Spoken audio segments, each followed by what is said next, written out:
Hey, welcome back to episode 60 of the Cellarcast. Can you believe it? 60 episodes, 60 weeks. I don't think I've missed a single one. Pretty sure.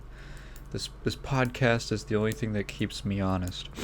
Apologies if I sneeze a lot during this episode. I have been yesterday I kind of got up and I decided to clean my entire room, or most of my room. I didn't go under the bed. I'm not I'm not that responsible yet. You guys can't see it in my videos, but yeah, my room has been a fucking disaster for years at this point. Just a bunch of stuff. I don't know. I'm a slob. I leave stuff on the ground. Nothing like.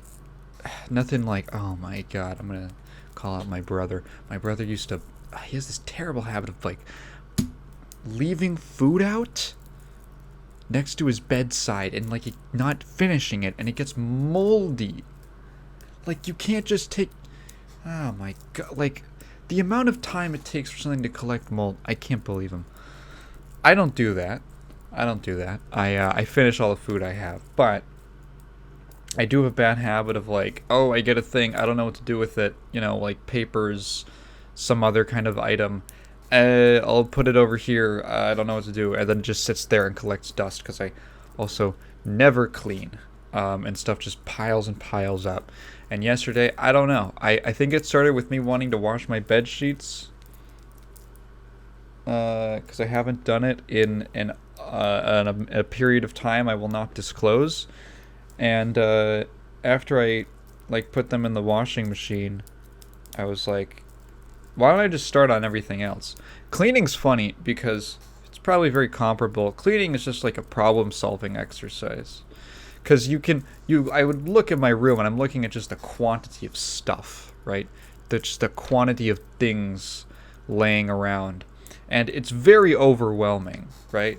And that's how you screw yourself if you're looking at a big problem like that. When I actually kind of I looked at it and I looked at every item or thing individually, and it became way easier. It's I can figure out I can throw this out, I can throw this out, I can put this down in the basement. I don't know why I have a 20-foot power cord in my room just laying on the ground. I don't know why I still have that up here. I think I needed that, or I tried to see if I could use that for something 2 years ago. I when you actually look at each item, it's okay, I can figure out what to do individually with this, and most of them are actually not too hard to take care of. Just get a couple bags for trash, recycling. One of the biggest problems was that I got a ton of books. I got a lot of books. And I had to sort them and put them into a suitcase and a giant basket because I have too many books and I don't have enough bookshelf space to put them on. So the bookshelf's still a little messy, but books are pretty much packed away. And what was funny is I realized once I take out most of this stuff, put it into a box. Because there's stuff that I didn't want to get rid of that I'm okay, I should probably keep this. I have a spare keyboard that's perfectly functional. I should probably keep that just in case, I happen to need one, or a friend happens to need one or something like that. That's a decent thing to keep around. So I'll just throw that in the closet in a box with some other extra computer parts in case I need them for later. Some extra fans and stuff like that. A lot of this is just dust. A lot of it is just, the funny thing is that most of the dust bunnies were so big that I could actually just pick them up with my hands and put them in the garbage bag, and it was better than vacuuming them up because they would just clog up the vacuum, the filter, the brush, whatever it is. They would clog up the vacuum cleaner head, and then I'd have to take some scissors and cut them up and rip them out of there. Just end up putting in the bag anyway. So I just kind of walked around my room picking up dust. And holy shit, after a couple hours of doing that and taking care of things, I got a little pile of stuff that I found, like some shirts that I really don't want. I gotta take care of those. But other than that, there's so much space in my room now. There's so much space for me to walk around. It feels way nicer, and when my sheets were clean, I got into bed and I was like, wow, this is so comfortable. So comfy. How nice. Still need to clean my desk off, but hey, it's a start. The majority of my living quarters has been cleaned. It's a really nice feeling. It's a nice feeling to just kind of clear up stuff. I don't know what it is. I think it's just your environment really kind of shapes kind of your attitude in a way.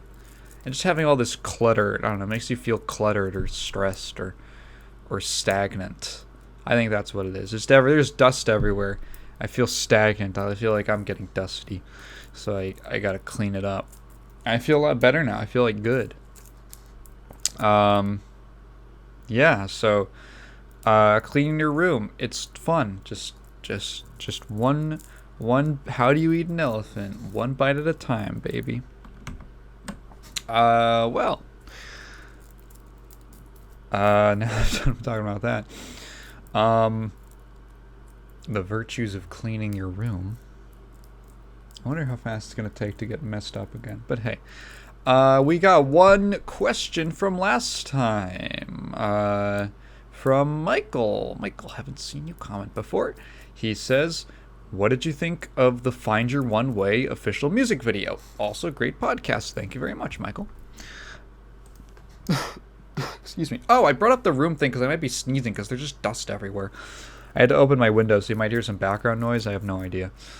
Anyway, onto the question. Yeah, so I forgot to mention, and I can't believe I forgot. I think there was just a lot of stuff, like all the announcements kind of, I ended up forgetting about the music video. But yeah, so like at the very beginning of Strive's Top 8 at EVO, they played before even the Bridget trailer, they played an official music video for Find Your One Way, which is Soul's theme from Strive. It was, I believe, done. It was done by a third-party studio. Oh, it's the same ones. They do the CG trailers for. Oh goodness, I have to look this up now. Hang on. Find Your One Way music video.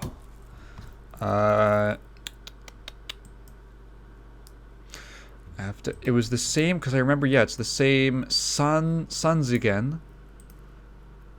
Sunzigen. What did they do? Sunzigen anime. Oh right, they do the CG for Trigger. So they do the CG for Trigger. So couldn't have gotten a better choice to do a music video for a Guilty Gear song. I should mention that it's not the full theme. It's about a minute short. Probably just because this shit looks really expensive, because it looks really good. It's basically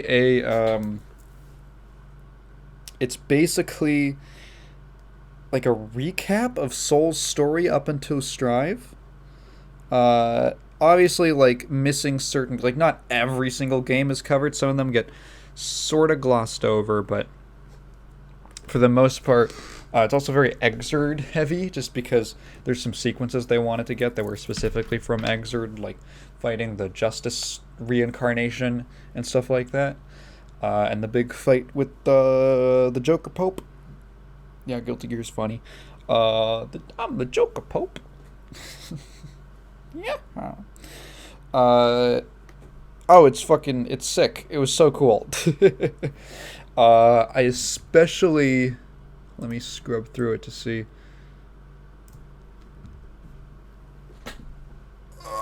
I was watching it, and my reaction was, because again, I was not, I was like kind of half watching. I was expecting there to just be a trailer for like the new character. I was not, so I look over and I see this music video play, and I'm like, what is Guilty Gear getting an anime? I'm like, what is going on? Hang on, my hair tie fell out. The fuck? Where'd it go? Where'd my hair tie go? It's still in my hair. It's hot. It's like warm. I'm trying to put my hair up in like a bun real quick because it's hot. Oh, there it is. We're good. It was just it was stuck in my hair.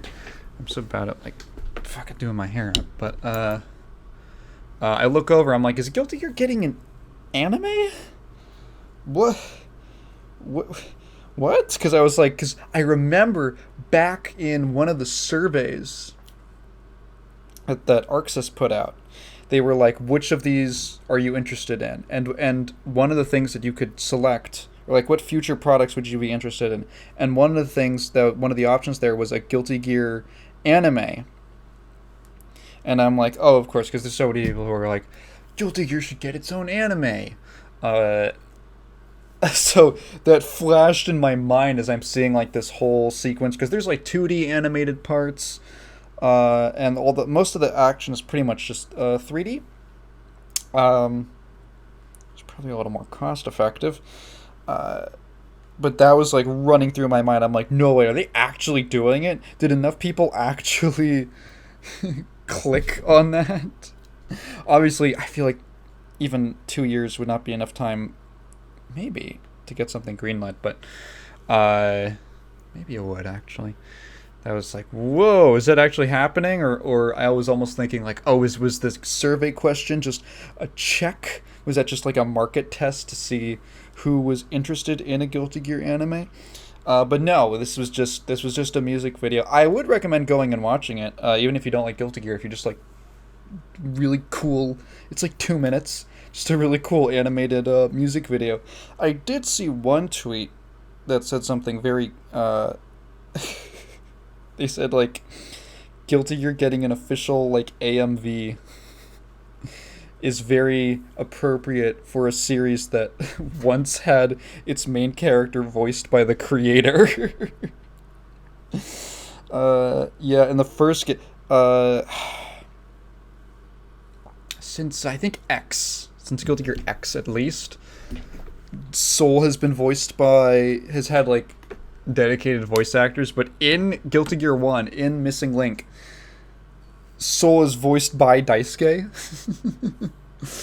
Yeah, that man, dude, Daisuke is like living his fan fiction. Like, Soul is partially Daisuke's like self-insert and also Freddie Mercury. It's like, it's so funny. Daisuke would be so lame if he wasn't winning all the time, dude. See, it's lame until you succeed, and then you're awesome. If he wasn't so good at it, it would be cringe. But he made it. He did it. He made it happen. He's living his fan fiction. It's real. Soul Bad Guy is real. Yeah, so go check that out. It was really cool. It just slipped my mind. I guess staying on Guilty Gear stuff. Some people are gonna fucking hate this segment. I want to talk about Bridget, and specifically because I've been thinking a lot about Bridget's story arc, and there was this massive, if you managed to avoid this, you're very lucky, but there was this massive deal made over Bridget being trans. And I think I found it interesting. I don't want to bring this up just to be like, I don't know, just like, how would I say, like, gratify my own opinions or something like that, or to just mock people, but because I think there was some, like, I was thinking about it a lot. Because I found it interesting, the arguments and things like that. So for those of you who don't know, I'm actually going to I will quickly summarize the situation, and I want to read specifically from some sources. So basically, Bridget's the new Guilty Gear character. Bridget in previous games was always presented as a cross-dressing male. In Strive, she comes out as a woman. And a lot of people, there was a controversy about this.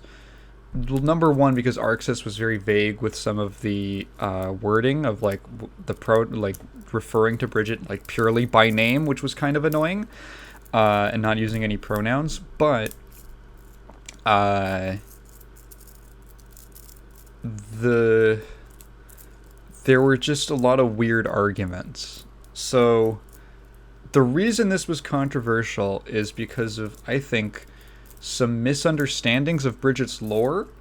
So basically, Bridget originates from the XX series, and the premise, I guess to go over this, sort of went over this last time, but the premise of her character is that she was born. To get this specifically right.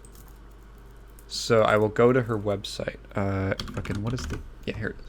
So Bridget was born a set of twin boys, but in a village that had a superstition about twin boys being bad luck, and they would literally kill one of them to prevent bad luck from affecting the village. So Bridget's parents raised her as a girl.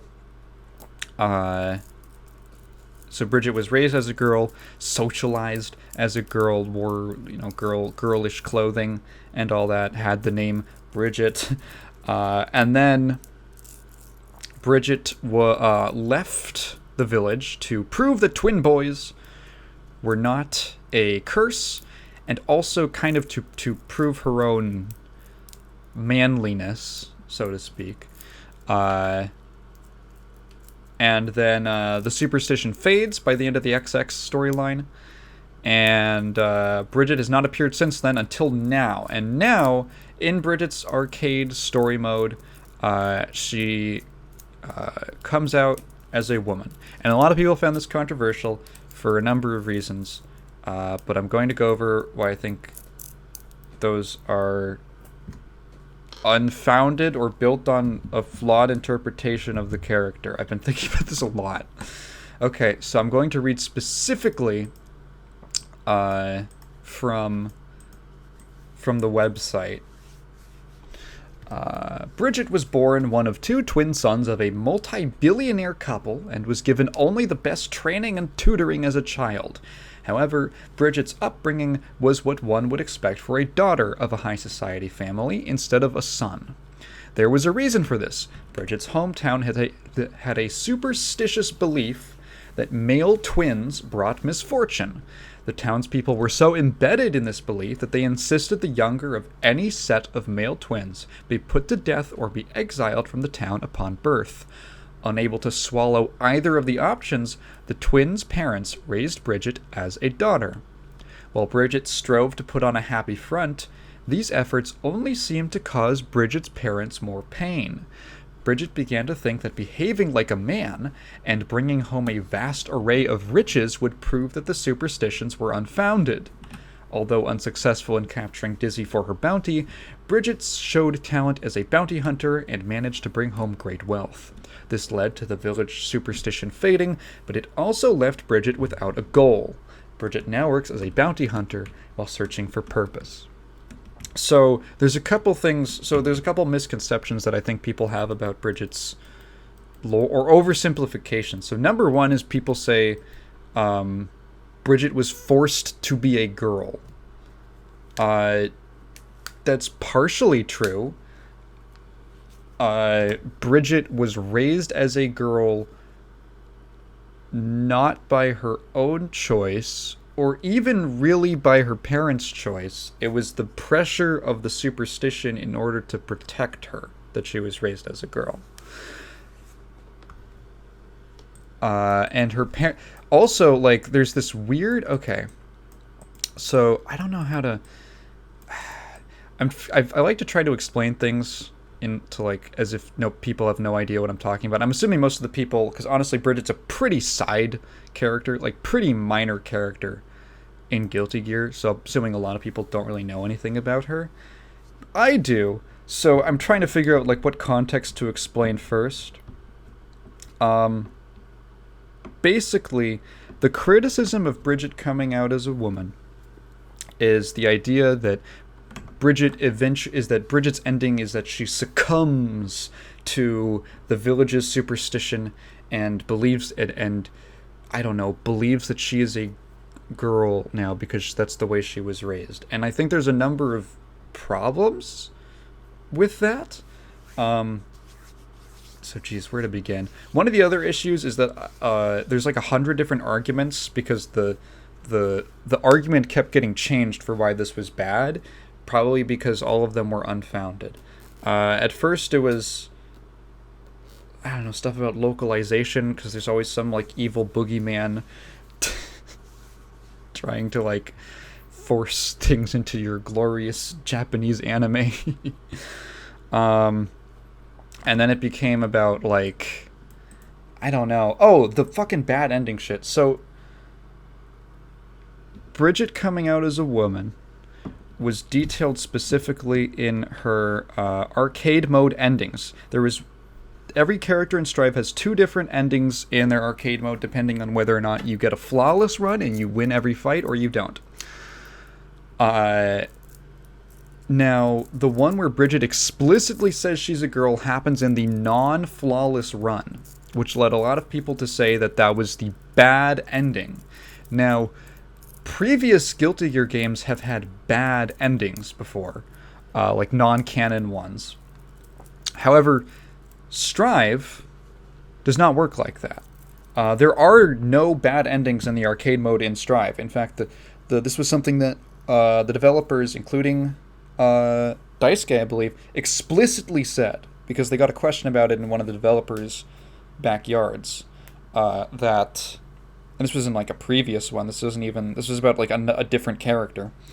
They said basically that the arcade endings in Strive represent different episodes in a character's story. That they all take place after the main story mode, but they are all canonical. And because of the medium, unfortunately, or because of the way it's told, or like the structure of the arcade mode, it's hard to... They can't really... You kind of have to like read into the timeline of events of like which endings take place when, but they are all canon. They all happen. So there are no bad endings. Bridget coming out as a woman is not a bad ending. And Bridget does not stay a boy, quote unquote, in her other endings. Or in the flawless ending. The flawless ending is her having a conversation with Kai, where she asks him about where... like if it was scary to come out as like that he was married to a gear and had a child with a gear, and that he was also like part gear now. And he basically tells her that no, it wasn't, because the most important thing to him was just like being honest and not living his life based on fear of what other people might think or other people's opinions. And then Bridget says, "Wow, I wish I could be like you." And then in the like glossary entries for Strive, like in game, Bridget is referred to as a woman with like female pronouns and everything. So like connect the dots, I guess. like I saw some people calling that a spoiler. That's just where the character is. I don't know. Yeah, and then the other conspiracy about how it's the corrupt translators. No, it's the same in every single language that the game is in. They all the game is translated in-house for one, and every single one of the translations calls Bridget a woman. So unless you want to claim that there's like this conspiracy of translators at Arxis who are working to undermine Daisuke's, this is not Daisuke's vision, then alright. The other thing is the claim that this is like a retcon. I feel like that's, I don't know, that's so weird to me. Because so the retcon argument is basically that, oh, well, Bridget's the point, quote unquote, of her character was that she was rebelling against the superstition by being a boy. And her coming out as a girl is counter to that. When I feel like if you actually, like, read through the sequence of events, I don't really see how that's the case. Bridget's story is about her, so like let's look back at the wording that's used on the website. While Bridget strove to put on a happy front, so from everything we gather, Bridget's parents like loved her very much and wanted to like give her like a good upbringing. Her yo-yo comes from her dad. It was like her dad taught her how to do the yo-yo, how to yo. But they felt this tremendous guilt over raising her as a girl. That's why it says that her efforts only seemed to cause Bridget's parents more pain. They really did not like having to raise her like this. So basically the very next sentence is, Bridget began to think that behaving like a man and bringing home a vast array of riches would prove that the superstitions were unfounded. So Bridget's character, like her whole identifying as a man, came from a feeling of like guilt for like her existence, essentially, that like could not be resolved because her parents loved her. They gave her all the best things, but there was this one thing that they had to raise her as a girl that they felt incredible guilt about. And even when she tried to act happy for them, it never worked. So she goes, okay, I'm going to prove that the superstition is unfounded. I'm going to solve this problem on like I'm going to solve the problem in general, and I'm going to just eliminate the superstition. So Bridget acting like a man, or insisting that she's a man, was basically something she did out of like spite. It was because, like, she felt like it was wrong for her to be a girl because her parents thought it was wrong to raise her as a girl.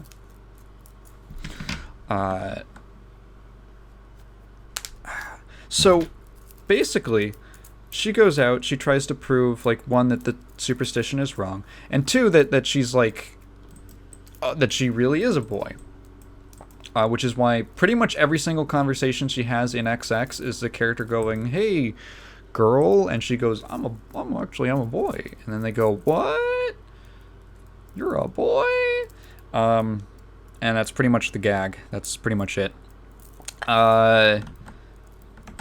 So once it's done, Bridget's goal is basically accomplished. The superstition's gone. There is no pressure for her to live as a girl anymore. In fact, she hasn't been. She has not been in the village since she left when she was like a teenager or something.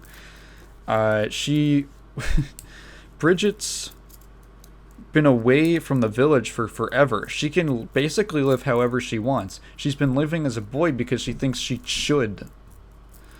And now that the superstition's gone, she realizes Bridget's conflict is basically like kind of like a classic rebel conflict, which is Bridget has accomplished her goal.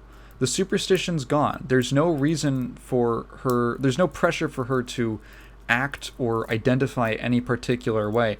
And she realizes basically that she's been living, her whole identity and her motivations have all been formed out of spite. They've all been formed out of like wanting to prove someone wrong. And then once they have been proven wrong, it's like, well, it's like you can stand against anything, but like, what do you actually stand for? Like, that's the problem that she runs into. So she's like, well, what the fuck do I do? Like, how do I even think of myself? Like, am I really, basically, like, she says as much, that she's proud of what she's accomplished, being like a successful bounty hunter.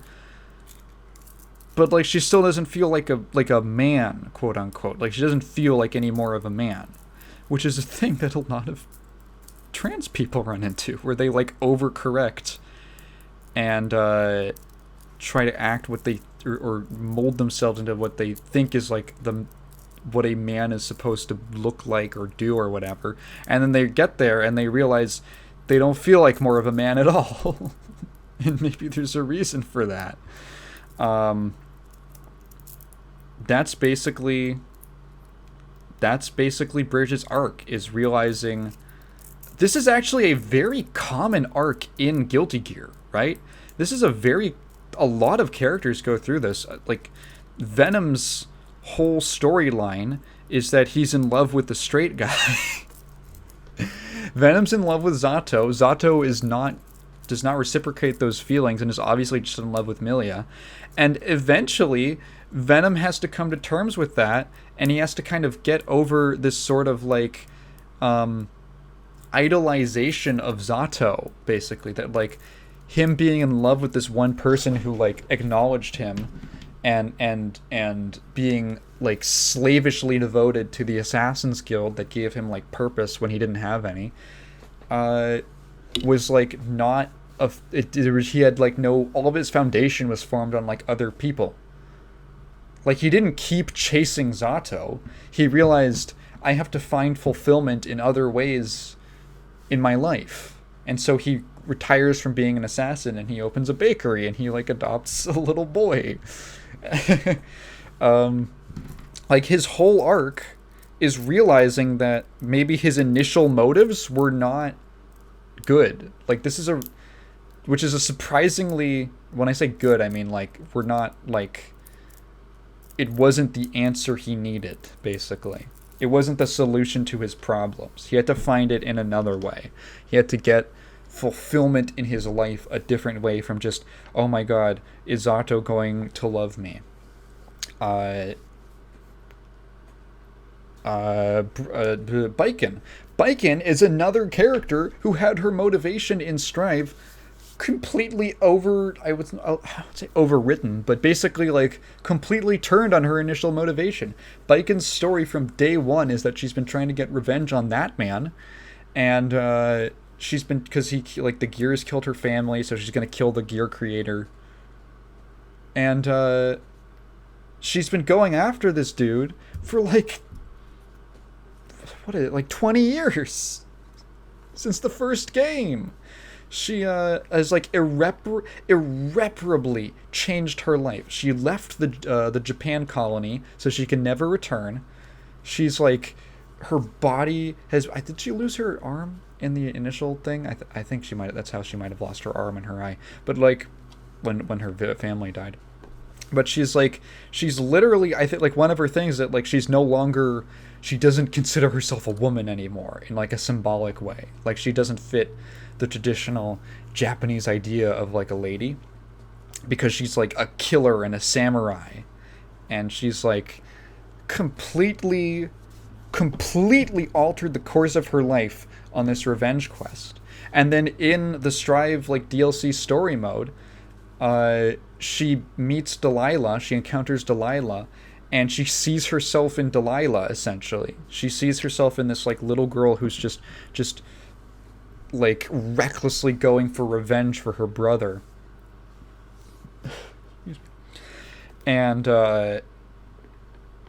decides eventually that maybe revenge is not the best way to live. That it's like a pointless, ultimately fruitless endeavor.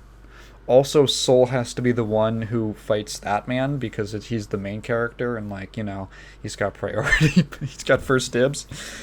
That's like a meta level why they had to do that. I was like, what are they gonna do with Baiken if Soul beats, or if Soul is the one to take care of like Happy Chaos / Asuka. Right? But like, that's, no one was complaining about that. No one complained about, hey, Baiken's whole character was that she wanted revenge, and and she and this is a retcon of her story that she doesn't want revenge anymore. And like, no, it's like characters' motivations change. It's just they develop, like, weirdly enough, like real people. I say weirdly enough because it's Guilty Gear and these characters are insane. But like, no one made that argument. And once you clear up like the lore misconceptions about how, like, you know, Bridget's like arc and all that stuff, and you kind of put it into perspective, well, what is still the argument against Bridget being a woman? Why do people still think this is wrong? Or what are the remaining arguments? And then you get into like the really wacky shit. You get into Bridget was groomed into being a girl. Okay. This is like a big topic. I was thinking about the logic of this a lot. Like, okay, first of all, there is no definition of grooming that fits what happened to Bridget. The people who just throw this word around recklessly are honestly doing a disservice to actual victims of grooming. And it's really unfortunate. We should probably use words for their proper meanings and not like devalue them with by just throwing it at anything that we don't like. Bridget was not groomed? Like, okay. So grooming is a very specific method of like psychological manipulation. It's where you take someone who's vulnerable and you isolate them from places they can get help, from places who can maybe interfere with abuse you want to inflict on them, and then there's a lot of possible ways that it can go, but it involves things like just like general manipulation, coercion, bribery, intimidation. Basically, that you can just isolate someone to just be your punching bag for abuse, basically. That did not happen to Bridget. I do not even know how you could assume. So how could you assume? What else do you have to believe that Bridget was groomed? So like, okay, Bridget was raised as a girl. So is Bridget being raised as a girl grooming? Because if so, everyone has been groomed. Because pretty much everyone, unless you have, I don't know, some extremely progressive parents, I guess. Pretty much everyone has a gender assigned to them when they're born and is then raised and socialized, assuming that that's their gender and that they agree with it. Now, most people do, right? The overwhelming majority of people do. So it's like not really a thing, but or like a problem. So then, if Bridget was groomed by being assigned a gender at birth, was everyone groomed? No, that doesn't make any sense. So, okay. It's because Bridget didn't want to be a girl. So then is every trans person groomed by their parents? Because they're born declared a gender and then they later on in life decide that they don't identify with that gender? Because that would have to be true then, right? If you think that, well, it was because Bridget didn't want to be a girl. In which case, every trans person is a victim of grooming by their parents, pretty much.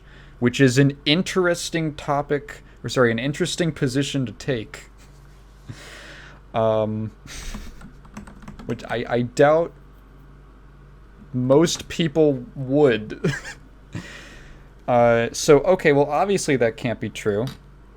Okay, so then where is it? So Bridget so Bridget was raised one gender, decided at some point to be another, to be male.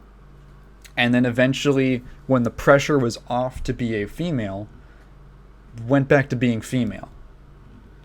So basically what happened to Bridget is that she went through a phase. So like, think about it like this. Now, going by statistics, you guys are probably male if you're listening to this podcast. Probably male, and I'm assuming, again, statistically, you were probably assigned male at birth because like you had a penis and all that stuff. Most of you probably did not have any problem with that.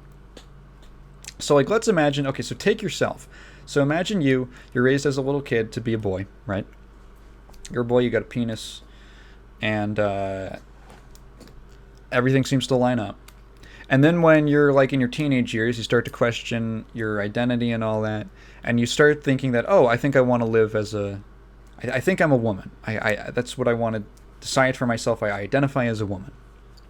That's what I'm feeling. And you live like that for a few years, and then when you're a little older and like you've got your own, I don't know, you've got your own place, you've moved away from family, from like your hometown, you get to choose your friends and all that, you kind of start to realize that maybe you really don't feel like a woman. Maybe it was just kind of like a thing that you went through as you were like exploring how you felt about yourself or how you identified. Like maybe it was the fact that you didn't like being forced to be a boy, and you wanted to explore, and that like girlish things were non-traditionally, like things that were not traditionally masculine, you wanted to at least have the chance to just like check it out or whatever, right? And you really didn't like the fact that you couldn't, so you like overcorrected one way. And now you realize like maybe it actually wasn't that intense. Maybe I think I do feel like I really am like a guy, like I'm a male, and I can just have like a multiple interests or ways of expressing myself that maybe didn't fit like the tradition that I was raised in. So basically, you went through a phase. You were born male, identified as female, and then went back to being male.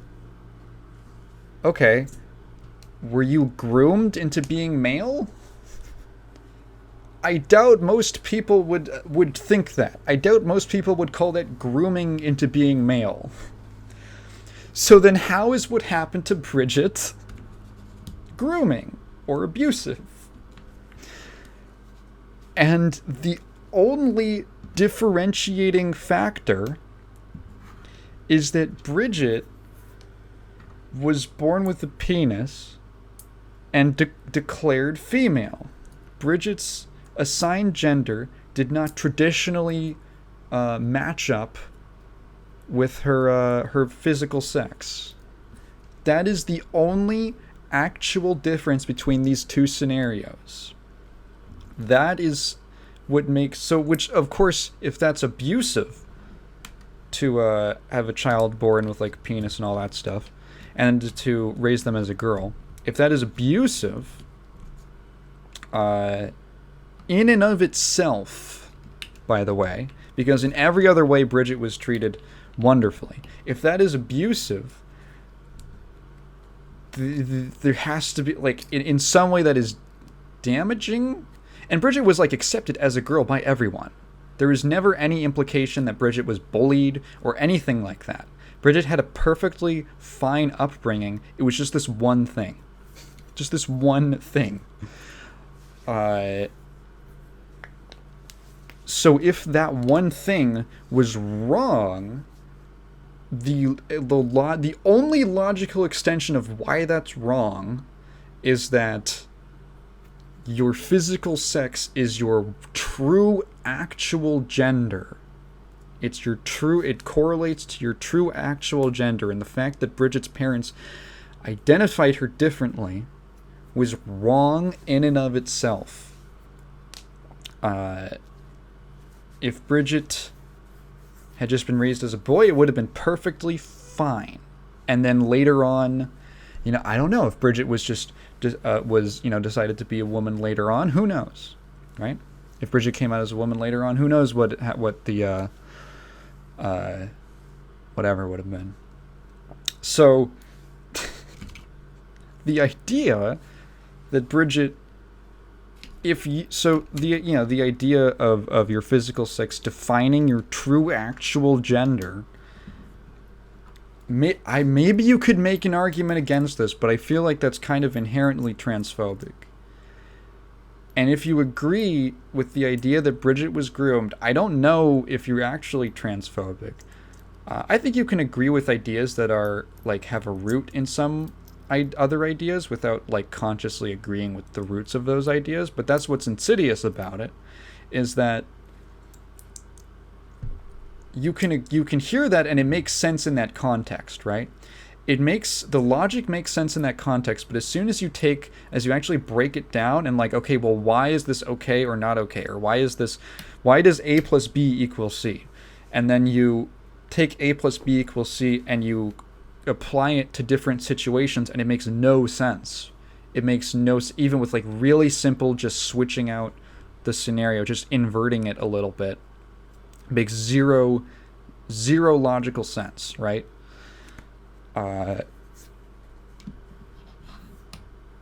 So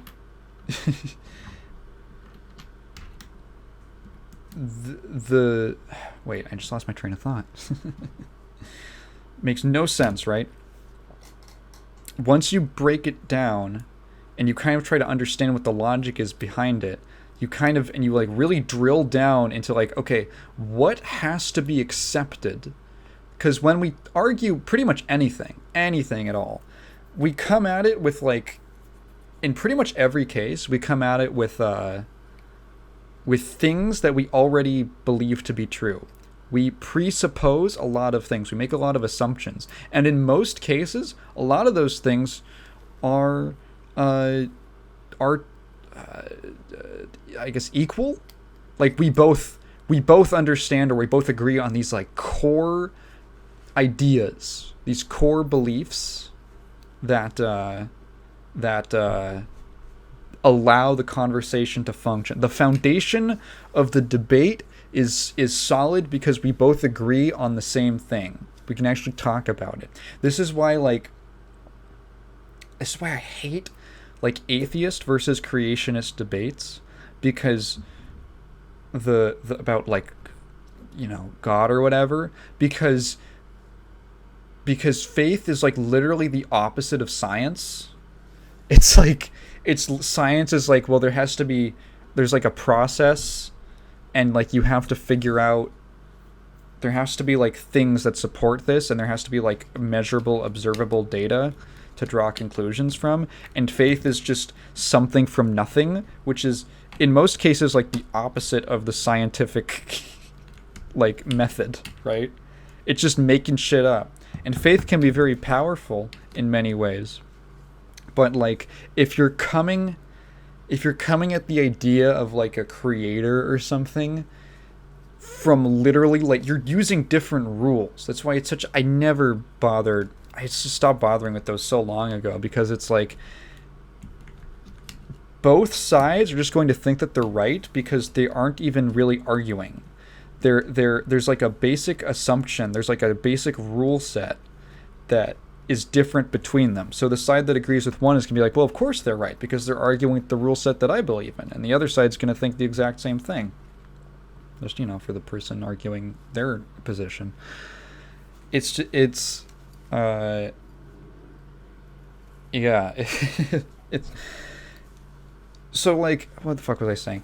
If you, I think if you heard, oh, Bridget was groomed, I don't think that, necessarily makes you transphobic, but to agree with it is you're agreeing with a position that relies on a transphobic idea. And if you want to be honest about it, at least that's the first step. But the main concern is that you're arguing that basic point of logic about the true gender or whatever. A correlative gender. I don't know. I'm sure there's some kind of term for that kind of belief, but Yeah, I found the whole thing. I was like thinking about this so much. I'm like, why am I devoting so much of my brain power? Like, why can't I stop thinking about this? And why is it so frustrating to me? And I realize that it's because it's like this big knot. It's this all these arguments ends up being this like big knot of ideas, like a shoelace knot. And in my brain, I'm trying to like work through this knot so that I can actually understand what this position is, because I didn't interpret Bridget's story like that at all. Probably because I don't really like believe in that presupposition, that like root logic, right? So like, okay, like I would say, like, how could you hold this position? Because I'd like to understand people's like opinions and things like that. I think that understanding why people believe things is more important sometimes than like the belief itself. So like I just spent so much time just like taking walks and like thinking about this and untying it until eventually I kind of unraveled it. And I feel like I got to the bottom of it. And hey, maybe if you have a counter argument, then go ahead. But I feel like it's very telling that the argument against Bridget being a woman was so like desperate.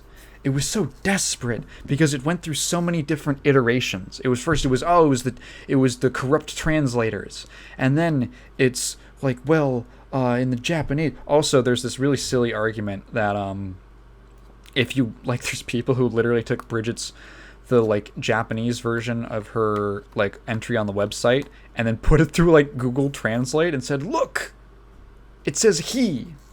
So a quick Japanese lesson in case you ever see anything like this, and also just, I think it's an interesting tidbit about the language, but Japanese is a very genderless language compared to even like English. Like languages like, Spanish, French, German, they have like a built-in thing of assigning like gender to like most words.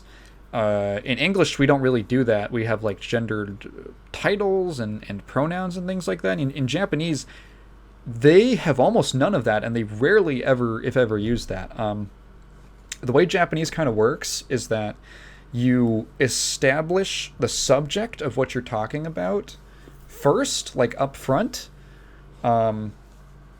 if it's not already implied or basically known between the parties. Excuse me. And then you basically never refer to them explicitly again. Oops, again, I just dropped something. You basically never refer to them explicitly again for like the rest of you talking about it until something else comes up or you want to stress that you're talking about it for some kind of like rhetorical purpose. So like excuse me. So like if you already know the person, so like in the first sentence you'll establish the person like by name or something. And then in the rest of the paragraph talking about them, you will not even mention their name. At the like Japanese uses the subject at the beginning. You will not see them used at the beginning. It'll just be like the direct object. You'll say like, Taigen, I met Taigen, so and so and so. And then like the next sentence is about me telling you something, and you'll say like, you'll just basically say like, Guilty Gear told me about, essentially, is how you might like directly translate it. You don't need to say he told me about Guilty Gear. You can just say like, you can literally just say the object and the verb, the direct object and the verb. You do not need to define that it was me. You don't have to like it would be, they basically find that redundant. Japanese actually cuts out a lot of words that are like crucial in English that you need to make a sentence function, which is why machine translators like a Google Translate or even DeepL sometimes, even though DeepL is much better, they'll struggle with that because when you're translating something to English, like you need a subject in almost every sentence for it to work. There's some cases where it can also be implied. but you need in so many sentences, like so many sentence structures, you need a subject. So they'll just kind of like haphazardly fill in subjects and just throw in like random pronouns without any kind of like, just kind of like at their whim. Like, him, her. Like, sometimes you'll machine translate something and it'll just change the pronouns of who they're referring to, like, midway. So if you've ever seen anything, like, auto-translated from Japanese and you're confused and like, wait, who are they talking about? It's because it's whoever they established first, basically. But we can get confused in other languages because if you're saying he and then you suddenly say she, it's like, whoa, wait, who is this person? Whereas in Japanese, they wouldn't even use any of those. They would just assume.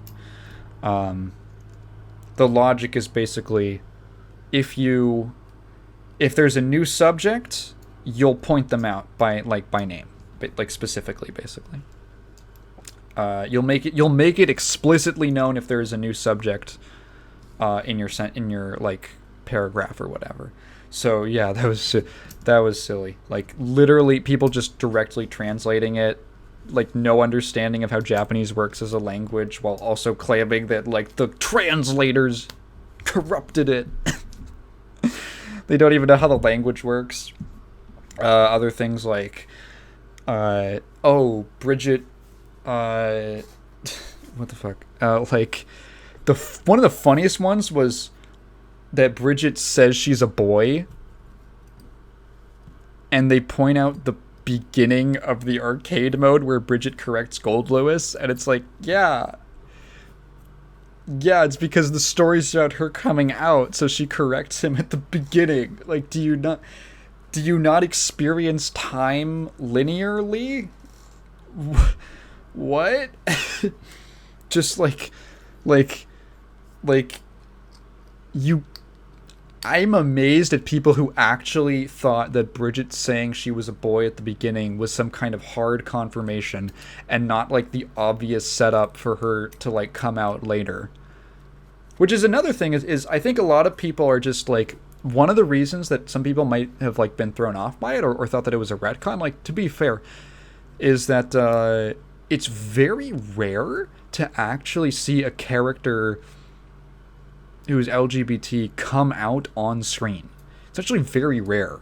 For the most part, or at least like come to the realization where they acknowledge it. For the most part, it's like we usually see characters who are either already out in some way, already out as, being gay, or they've usually already like post like transition surgery and all that. We're used to just seeing them like the end of their journey, essentially. It's very rare for a character to like, or it's like they're in the closet, but it's directly acknowledged up front that they're gay or something like that. It's very rare to see a character like come to the realization or be forced to face the fact that they are gay or trans or whatever. So I think that was it might be very jarring for people who just aren't used to that. Ooh, my neck. Ooh. Neck was stiff. Who aren't used to that. And so it might seem like it comes out of left field or something like that. But no, it's pretty well established. I think one of the funniest ones I saw was maybe Bridget was just kidding around. I was just pretending. I was just pretending to come out, guys. And then the final, I don't like using this word at all. I think it's extremely overplayed. But to use overplayed language, the final like cope, once you have to accept that Bridget is a woman, it's not a retcon, and it didn't come out of nowhere, it was built up.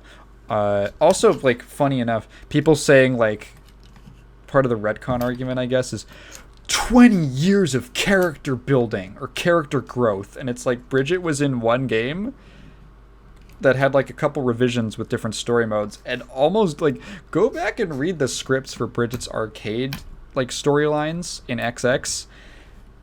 It's not very substantial. there's not a lot there. It's pretty much setup and one step. The character basically is like a setup and then one step forward in their story. Like, that's it. Of like the superstition starting to fade. That's pretty much it. But this point about like the femboy genocide. Because the gender non-conforming men lost a representative. They lost a representative. The real victims. Now again, I say this as a guy who like wears skirts and has long hair. It is not a traditional, I guess, gender conforming guy. I was not offended by Bridget coming out as trans. There are plenty of characters and real people I could look to who in some way I feel like better represent me. Bridget's fine. Like, Bridget as... There's like a legitimate argument that I'm like, okay. Of like, oh, I wish... The character could have gone in a number of directions, but people saying like, oh, I wish they had leaned into Bridget just being like a cross-dressing male. That's fair. I think that's perfectly fair. As just like a take on its own that you wish, oh, okay, I kind of like that. Don't really mind. Like, there's plenty of people, right, who are like, oh, I don't really mind her being like a woman, but personally, I always liked Bridget being like a guy who dressed like effeminately. Because for a lot of people, Bridget was like their first introduction to something like that in like the XX series in the 2000s. Which is like, okay, that's fair. But I think like there's some people who really take it far with like the femboy genocide. It reminds me of like that article or something about how nationwide weight loss was like a fat genocide. Just so funny. I feel like if there's a group that's... I don't usually like to like minimize people's struggles or whatever. So, I will say that there's still plenty of areas in lots of parts of the world where there's a lot of pushback if you're a gender non-conforming man. But I feel like... I feel like it's okay for like I don't think it puts out this message that like every femboy is just a trans girl who hasn't come out yet. Like, that's dumb. That's stupid. But like Bridget being a woman, I don't think pushes that. The ultimate, what's important, and I think the real like message, I guess, is that Bridget chooses for herself. That's what Bridget's story is about. Is that Bridget chooses for herself. She's accomplished her goal. She no longer feels the pressure to like live out of spite. So like, what does she do? And she chooses for herself. I mean, like, there's an interesting line where she says that she like hasn't even told her parents yet. And you're like, well, why would she feel stressed about that? Well, it's because her parents didn't want to raise her as a girl. So, like, imagine you're her parents, right? And you feel incredible guilt about raising her as a woman. And then you're so proud. Oh, my God. Our little boy has grown up, and he's a successful bounty hunter, and he's removed the superstition. He's overcome the superstition, and he's made, like, a tangible change. He's like a symbol. And then that child comes home and says, hey, Mom and Dad, I'm a girl. You would be fucking devastated. You'd be like, oh my God, I failed as a parent. Like, why else would Bridget feel like stressed about that, right? Because like, also like, oh, would that prove the superstition right? And like, that's why the conversation with Kai is so important, because Kai's like, no, fuck it. The important thing is you. The important thing is, like, how you live. And she's like, yeah, you're right, Mr. Kai. Not Mr. Kisk, Mr. Kai. Yeah, so, I don't know. I was having a big think about Bridget this week. Still have not picked up the season pass. Just I'm waiting for my next Patreon check, I guess. Yeah, I think that most of the controversy around her is silly. I think there's some legitimate conversation to be had about, like having a cross-dressing character. Just like representation for that, I guess. But I think that the opposition or the over-dramatization of that is silly. The grooming shit is completely ridiculous. And, relies on some logic I don't agree with. But yeah, good old Brisket, she's back, and she kept the doohickeys. They kept her doohickeys.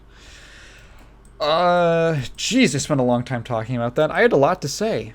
Pretty sure that's pretty much everything I had to say about Bridget. She looks fun. I wish she did more damage, but that's kind of always been her thing. Honestly, actually, from a gameplay perspective, I kind of see what they were doing with kind of paring her moveset down, because I can see ways in which her new moveset is kind of just like a slightly more streamlined version of her old one. Because it used to be like, the Roger follow-ups where it would be like, the forward moving one, the backward moving one, and those are kind of back in just like the different ways she can throw the yo-yo of like, does it hit on the way towards or the way back? Excuse me.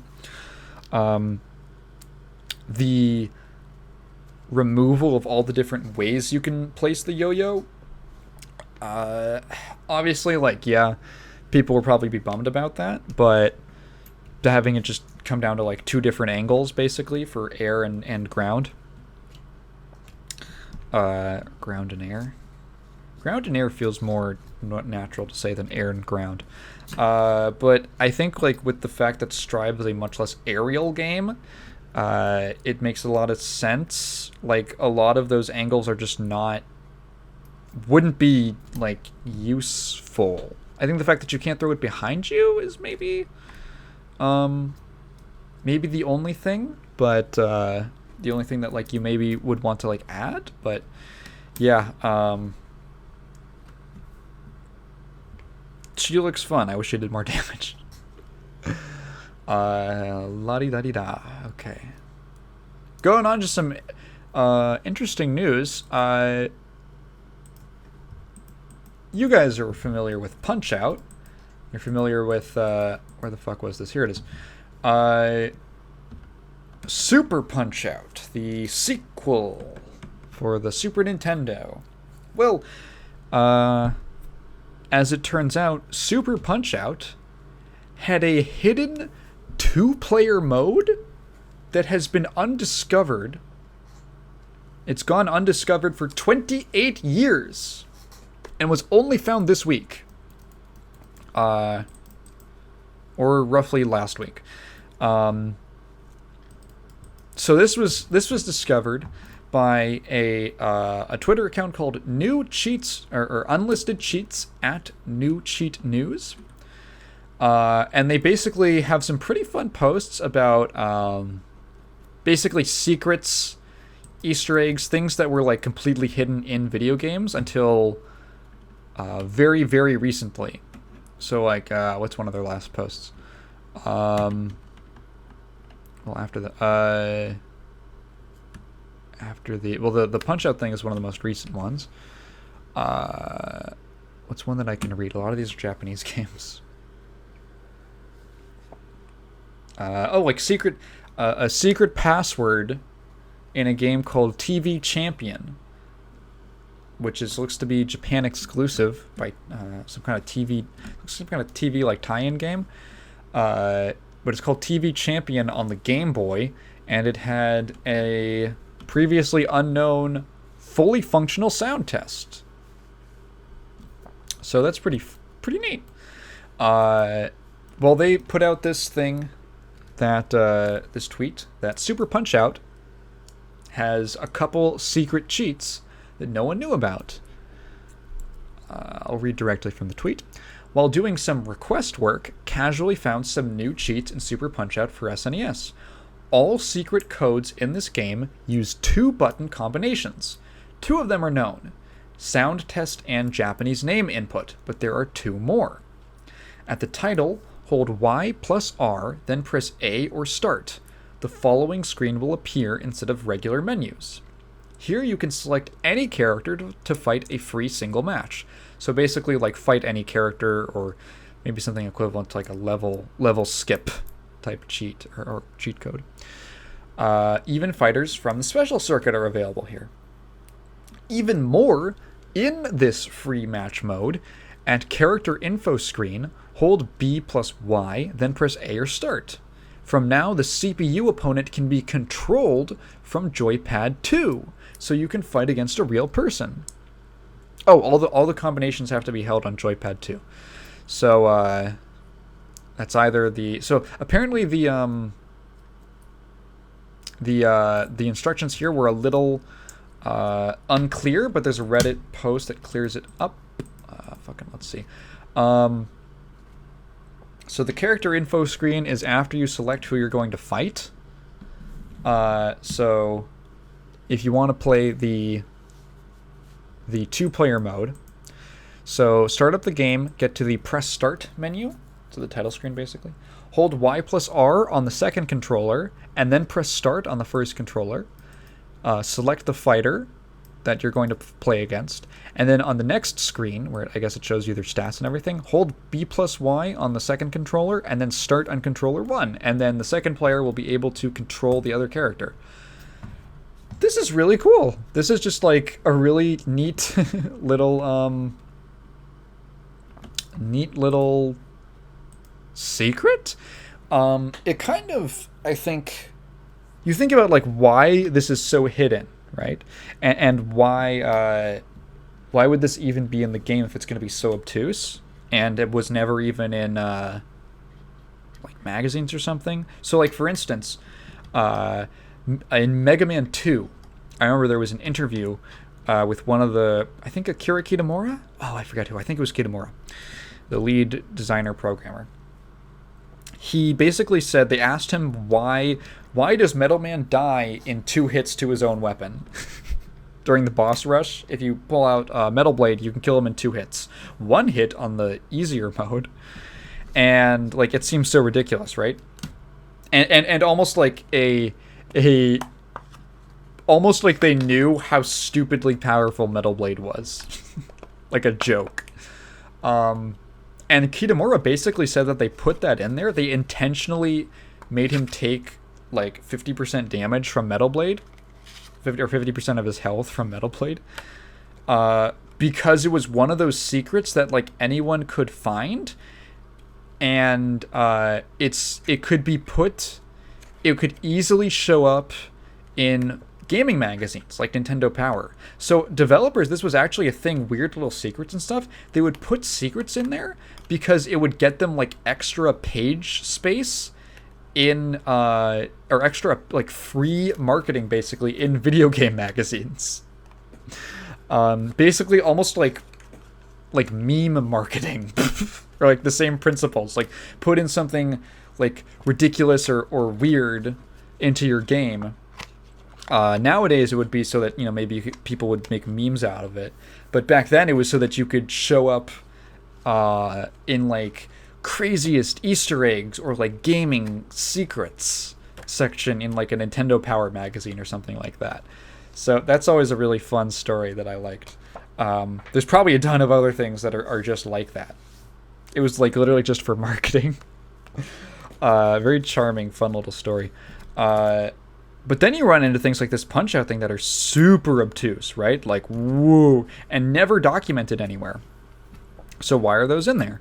Well, it's because also a lot of like classic cheat codes originated as like developer testing features. So like a lot of level skips, right? A lot of like level skip codes exist because the developers needed to like fire up the game quick on you just finished programming level 5. How do you quickly get to level 5? Oh, okay. During like this screen where like the intro screen for the level 1, hold down this combination of buttons or do this like special combo of buttons, and then you'll immediately be taken to a level. Like that's why there's so many like, oh, hit A B, and then one of these 4 buttons depending on what level you want to go to, or something, some kind of code like set like that, like set of cheat codes like that to go to different levels. It's so that developers could easily get to levels quickly because things like console commands didn't exist with the hardware. They would program it on a computer, and then they'd have to like fire it up on the console. So like they needed a fast way to actually test things. That's why sound test menus exist, because it's literally for them to test if the game properly plays sounds. And why so many sound test menus are just like very uninteresting, just like blank menus with like default font text on them. And then later developers started putting in like funny little details to the sound test because they knew that people liked finding them. It kind of became this weird evolving thing. Infamous ones like the Sonic CD sound test, like the creepy one, the spooky one.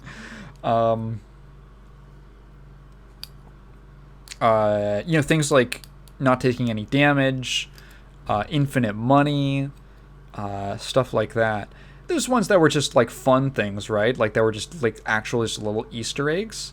Part of that was just fun things for the player to find, and then part of it was also, oh, we can get in a magazine or something like that. Cheat codes have like an interesting history, and they've had like a weird evolution, right? Like there's obviously a very cynical way of looking at it is, oh well, now all the cheat codes are just microtransactions. Yeah, there are things like that, but there's also just ones like, invulnerability, vulnerability or something. But also just the fact that the way of accessing them has changed, right? God, with the technology. Like now, cheat codes or the modern form of cheat codes are kind of just like console commands. Like even if you're playing like a game on like a home console and not like a PC or something like that, if you it'll emerge in the form of like a set of buttons you press, and then it'll bring up like a developer console like keyboard for you to like put in commands like no clip. Like that's a classic one, no clip. No clip emerged in originated in Doom as like a means of like testing stuff and like getting around levels quickly. Things like just making the character invulnerable are very easy ways, simple ways to just like make like, oh, I gotta get to this thing at the end of the level, let me just turn on invulnerability and just run to it, not have to play the whole level or something like that. So I would bet you that this, because it's not like a full like versus mode necessarily, it's still only like player 1 still plays as Little Mac, but the second player does play as the other boxer. It was probably a way for them to like test the different boxers, the different enemy boxers, and then check out, because they have like movesets. They actually have movesets that people have been finding out in the days since this has been discovered. Like there was already someone who found there was like one character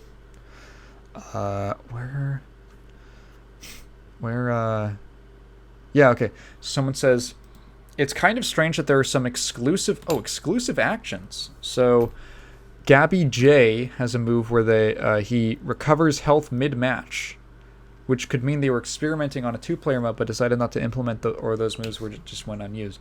So like that's, I feel like, an even bigger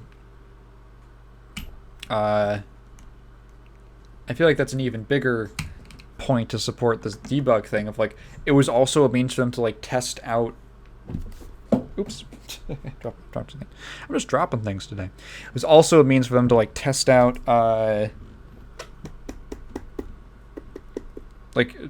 potential moves that were like left in but just never programmed into the character's like attack patterns or something like that.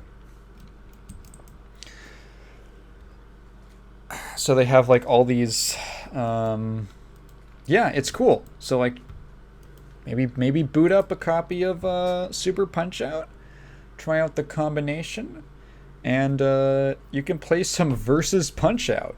Punch-Out has such a cool, fun roster of characters. It would be so good for something like a versus mode. And I don't know why they never did that, unless like the Punch-Out Wii had something like that. But yeah, they should have done that. Like Punch-Out has like a very fun, like little, almost like rock paper scissors kind of combat system that I think could work really fun as just like a fun kind of casual like versus mode. Yeah. Next thing I wanted to talk about, it is officially the 8th anniversary of, or sorry, yesterday, or 2 days ago by the time this goes up, the 13th, I'll just say the 13th of this month was the 8th anniversary of PT, Playable Test, or Playable Teaser, sorry. PT, we pour one out every August 13th, and we have a very interesting account of what happened from, who was this? Konami staffer, someone named Pearl L. What was it? What's her at? Come on, please load. Please load. My internet's so quiet today. Or so, it's not quiet. Quiet? Slow.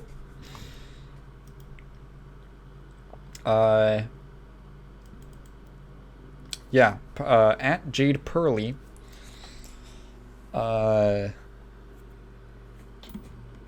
So I think Kojima made a tweet about, so Kojima made a tweet about PT saying, please load. God damn, please load. He just says saying it's been 8 years with a little ghost emoji. Which is crazy. I hate feeling like time is passing. But, so the former Konami staffer Pearl L said that, made this tweet saying, since I was the one player, I'm assuming like for single player games, or 1P lead at the time at Konami, I helped get this product set up on the storefronts. Fake publisher and everything. Because if you remember, PT was not published by Konami. PT was published by basically a fake studio called 7780, which was a front for, might have been some kind of a reference, I'm not sure, but 7780 was the publisher. So when obviously like she was the one who basically had to like call Sony and be like, hey, we want to do this thing where we set up a fake publisher with no previous games because we're going to do this promotional mystery thing for an upcoming Silent Hill. So she said, I helped get this product set up on the storefronts, fake publisher, and everything. And I was the one who had to call Sony and ask them to take it down and block re-downloads. That was a super fun conversation. Laughing while crying emoji. Pearl went on to answer many questions around PT's removal. Although at the time of publishing, she has declined to give a clear answer for exactly why it happened. So someone asked, and she said, I say this with love because Konami. Pearl made it clear in her replies that it was a tough situation for those working within Konami and saved special praise for the teams at Sony and Konami's customer support staff. Sony, as always, was fantastic to work with. It was a tough situation all around. It was a ride. Honestly, it was not a great situation all around. I really felt for Sony, who had to bear the brunt of dealing with the situation. It was definitely an interesting lesson in power and the importance of picking your battles in relationship management. So apparently the support staff at Konami took a lot of abuse from people after this, saying they already had a tough time as it was. Apparently they have fake work names when they answer calls, and it did not make things better. Asked by a fan if having to ask Sony to remove PT was awkward, Pearl responded, "Awkward is right. We'd already gone through a lot to get it set up. Got a lot of operational exceptions." So they had to like make exceptions for them because they had to like communicate very clearly what was going on. And then to add the request to block re-download. So like, yeah, apparently Konami was the first, PT was the first time Sony had ever been asked to delist and block re-downloads of a video game on its digital store. Usually, it'll only be one or the other. They got both requests. Take it down and make it so no one can ever re-download it again. They'd never seen that before. It was like an exception. It was exceptional. Believe me, I wish it had gone differently too, she responded to a fan. It was definitely really fun to be plotting this secret cool thing for the fans. It was amazing to see everyone come together to try to figure out the experience and seeing them come away with so much love for it. I'm super grateful I got to be a part of that in some small way. So yeah, it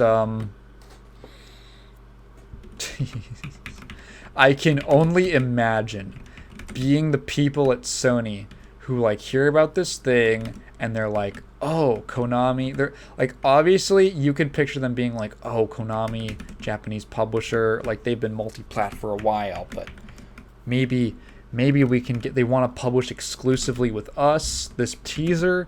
Oh, we're going to get a big ass like big deal Silent Hill game. It's got Norman Reedus in it." They're like, "Okay, cool. We'll help you out with this."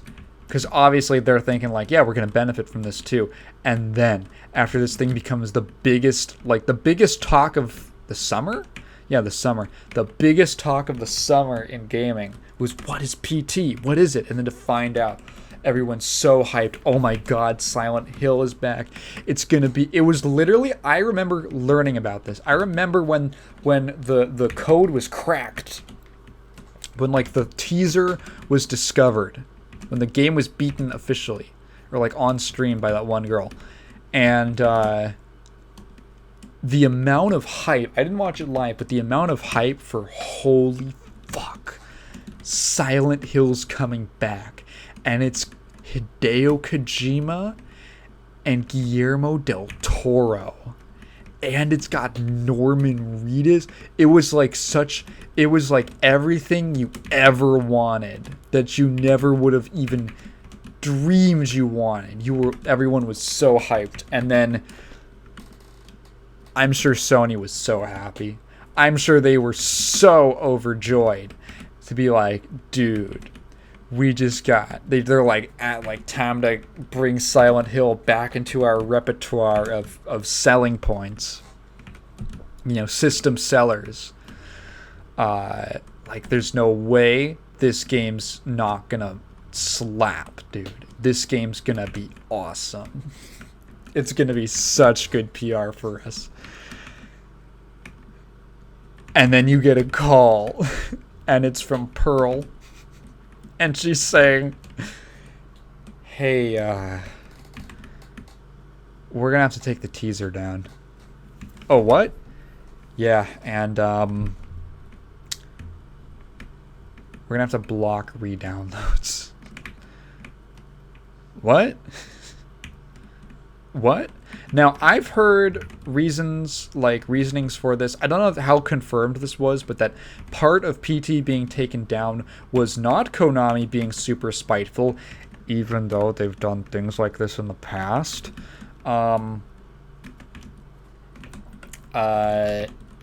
With like Tak Fuji. Or no, who is the guy from DDR? Who is the guy from the Konami conference? He goes, "And move your body." You know, that guy? Yeah, because they like scrubbed his name from everything he ever worked on. Everything. Like he never existed. It definitely was not them being spiteful, guy. It was, I've heard that the reasoning was because of a supposed contract with Norman Reedus. because it used his likeness in the teaser, like in the actual teaser video at the end. But I don't know. I don't know how confirmed that was. I mean, if he was supposedly working with them, like, did it void when Kojima left? Did it void after a certain period? Or, like, did he not renew it? Why? Like, I don't know if there's ever been a clear answer. But yeah, the fact that she said it got taken down because Konami, the fact that she, like, did not clear it up by saying that it was a contract thing, you know, I gotta wonder. But yeah, interesting little tidbit about PT. I never would have thought, when I really think about it, yeah, this makes, of course, this whole process had to be undergone to get this working. And, like, you think about the business of, like, well, someone's got to make that call. And it wasn't some, like, slimy Konami executive. It was just Pearl. It was just good old Pearl, who was so excited to get this thing set up. And then it all came crashing down. Oh, God. And the amount of harassment people got must have been dreadful. God, that's... Jesus. I mean, people, like, completely unacceptable to go, like, harass customer service representatives. There's very few times where, like, a customer service representative, the only time I feel like it's actually okay to get mad at a customer service rep is if they're actually just straight up rude to you. Like, actually rude. Or, I don't know. I had an experience one time where, like, a Geek Squad customer rep was trying to, like, get me to pay, like, $400 or something so that they could install a Bluetooth driver on my computer. And I was like, really? Because of, like, their well, the one-time cost could be $400, but you could sign up for a $200 yearly subscription to Geek Squad. And I was like, you're gonna charge me at least $200 to install a Bluetooth driver? And they said, yeah. And I said, I think I'll figure out an alternative. Have a nice day. Maybe I could have blown up, but honestly, what's even the purpose? It's probably their bosses anyway. It's honestly their bosses who are forcing them to do it. No one wants to fucking do that. I doubt you get into customer service because you want to, like, be a fucking slime ball for your company. So I take that back. I guess unless someone's just straight up being rude to you, then yeah, I guess it's okay to chew them out. But, like, God, yeah, being mean to customer service reps, they got it hard enough, dude. God, the stories like the people working at GameStop, like, I don't want to villainize those people. Like, that must suck, like, having to try and basically exploit people who don't know any better into, like, wasting money on your whatever rewards program or something like that. That must really blow. Like, you gotta feel terrible trying to do that. Yeah. So, PT, so sad. Oh, so here's a story that kind of flew under the radar. Where is it? Where did I put it? Here it is. So, there was a thread on Reset Era.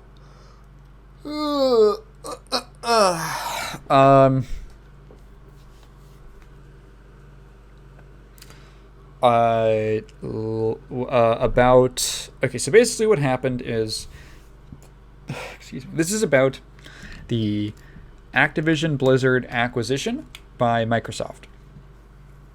So, has not happened yet, but there's a lot of, it's a big deal. And so I'll just read directly from the post. So Microsoft is acquiring Activision Blizzard, and the transaction is under review from multiple competition regulators around the world. One of them is the Administrative Council for Economic Defense, or CADE in Brazil. Back in July, CADE asked 11 third parties about the acquisition to understand what they thought about it. So basically, who are the people that they asked? They asked like. So basically, this is a country, the organization in Brazil that's tasked with making sure that there's basically preventing monopolies and stuff like that. CADE. And so they heard about this. They're like, this is a big acquisition. Lot of assets moving hands. So they asked 11 third parties in the industry, people who are not Sony people who are not Microsoft or from Activision Blizzard. Dude, I want some oatmeal right now. What they thought about it. So, equivalent organizations like the FTC or the European Commission. So they asked, where's the list? Where's the list? So they asked Sony, which is the main one we're going to talk about, Warner Brothers, Ubisoft, Nuvem, who is a digital game store for PC, Mac, and Linux from Latin America, Bandai Namco, Apple,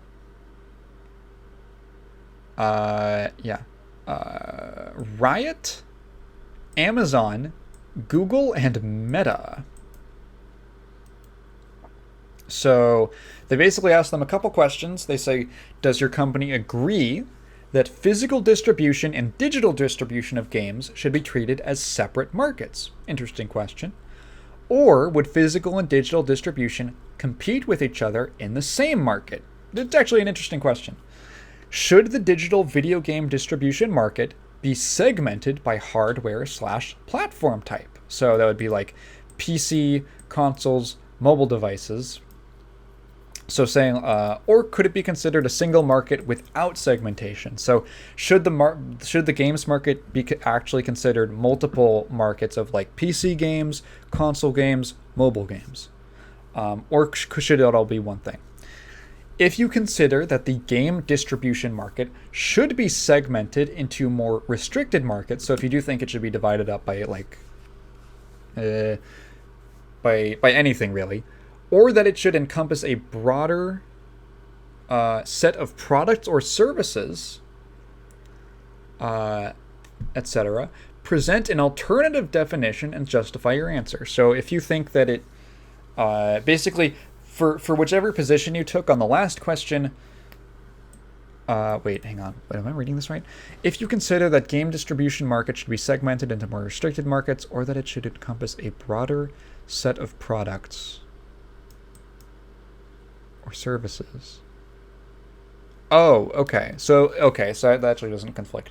So if you're saying that you think it should be segmented into smaller like chunks of a market, or you believe that it should also encompass things like services, like just define it differently, like present how do you think it should be defined, basically.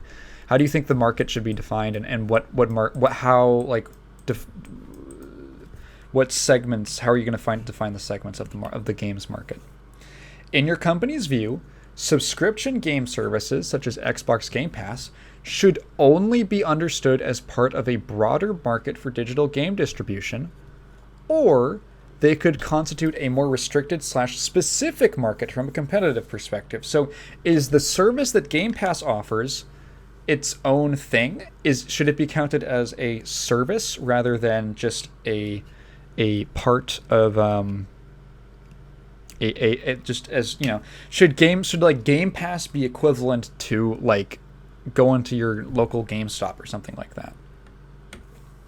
From the consumer's perspective, are subscription services perceived as direct competitors of individually purchased games in the buy-to-play model? So, like, are subscription services to games like Game Pass a competitor to just, like, buy it once you got the game? There are relevant barriers to entry. There are relevant barriers to the entry of a company in the electronic. So, do you think? Do you think that, like, subscription services to games like Game Pass are a competitor to buy-to-play There are relevant barriers to entry for a company in the electronic game distribution market. So do you think that there's barriers to entry to get into the market? In the last 5 years, have there been any relevant entry into the distribution market of entries into the distribution market of digital gaming? The translation here is the grammar's a little funny, so I'm kind of trying to correct it as I read it. Provide an estimate of the time required to complete a full entry from the planning phase to the start of the entrance activities so that an entrant can be considered an effective rival in the digital game distribution market. So like how much time investment would it take for someone to enter and become a rival in the games market, specifically distribution?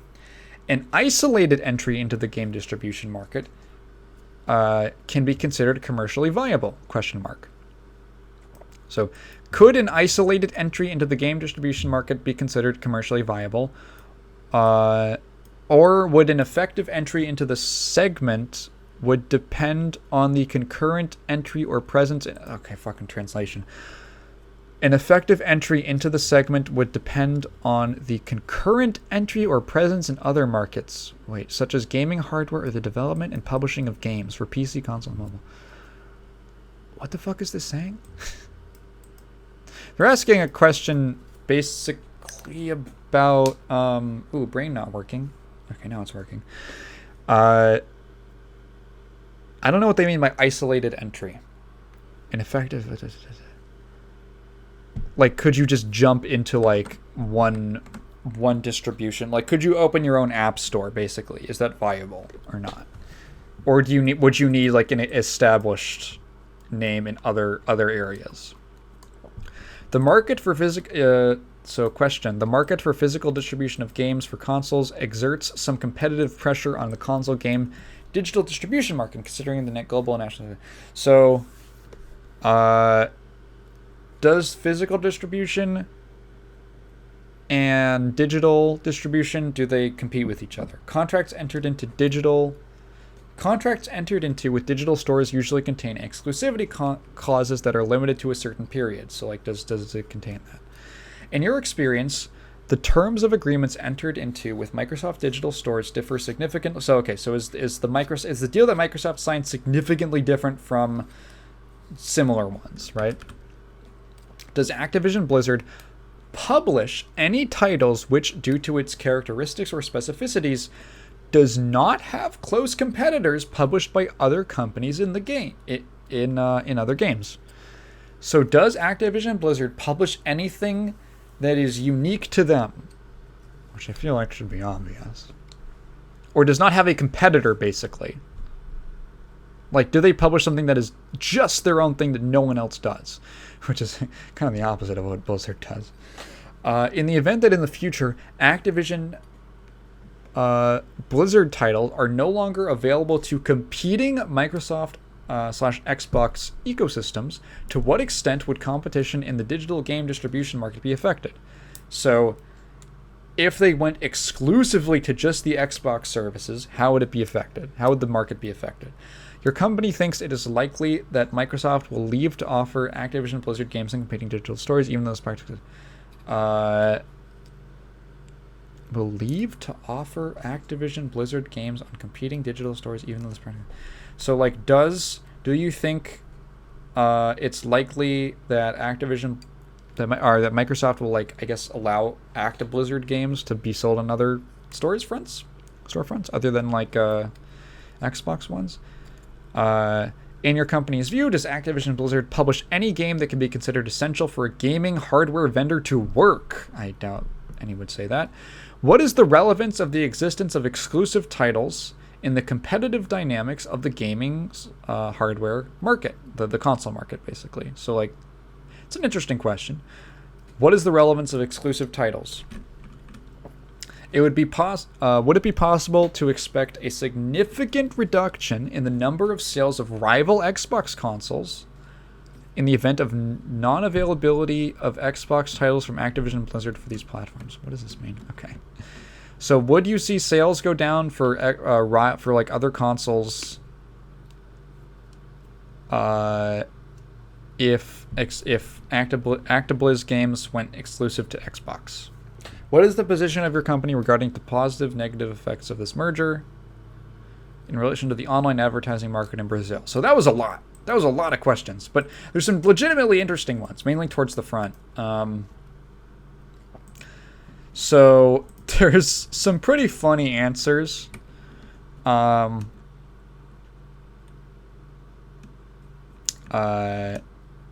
actually some kind of interest. So if we actually like look down, I'll save Sony for the end because they are they're their own thing. Okay.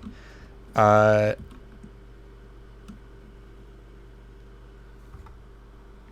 no, did I make something load? Okay, now we're good. Okay, we're good.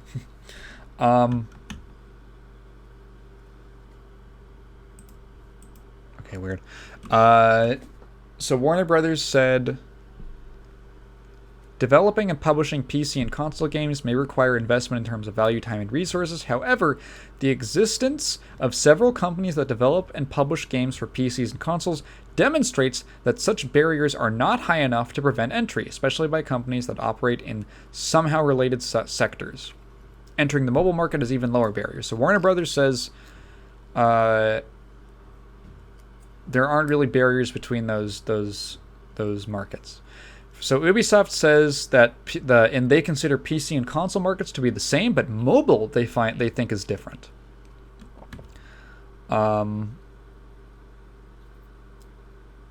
Nuvem says there's an obvious difference between physical distribution and digital. Bandai Namco says that PC and console markets are very similar, but the PC market is almost fully digital, so the separation makes sense. Mobile is very different. They don't think the three markets should be grouped. Apple says they don't answer almost any questions. I mean, I don't really see it. I think they just asked Apple because they're a Microsoft competitor, but the ones that have an answer are redacted, but they say that they are aware of public statements. Yes, they just don't say anything. They also consider Apple Arcade as a relevant entry into the digital distribution. I mean, they would. The guy who posted this goes on to, I don't think they spend more than 1 hour answering the questionnaire. Yeah, it's fucking, whatever. Riot Games say that they consider PC, console, and mobile to be different platforms. Let's see. Amazon says that they don't have enough information to assess the importance of Microsoft and Activision Blizzard on game publishing. Interesting. Google, Google highlights all their different initiatives. Oh, are they just using it to advertise? Bro, they're on that grind. They never stop hustling. All their different initiatives, mini games, VR, Play Pass, yada yada. Meta, the only question not redacted is the one where they say that they only offer games through Quest, VR, and Facebook Gaming. Everything else is redacted. Very funny. Sony had some work. Sony be talking. Sony is talking. They say that from a development publication perspective, game development typically involves an early stage that is neutral in relation to the platform, before the game is adapted for one or more specific platforms. So apparently, according to Sony, most games are made without a specific console in mind, and then later on, they work towards one or another or multi-platform. They believe that all games compete for engagement of the player. Players choose their gaming platform based on pricing, technical features, and available game types. The available content is the main factor for the player to choose a platform, which is totally correct. Ultimately, you're buying a console for the games that you can play. You are partially, I guess, buying it for the specs, but the specs are only important because of like the games that could be made for it, right? A more powerful console would be able to get more powerful games, and you want to play those more powerful, bigger games. That's the only reason that would be important to you. Unless you just really like technology. They say that there are few barriers to entry in game development and publishing for PC. That only one developer can create an indie game and distribute it online. But creating a high-end AAA game like Activision's Call of Duty requires a budget of hundreds of millions of dollars and thousands of employees. So they're kind of drawing a line between console games and PC gaming. They're like, well, anyone can throw a game up on PC, but for consoles it takes a little more work.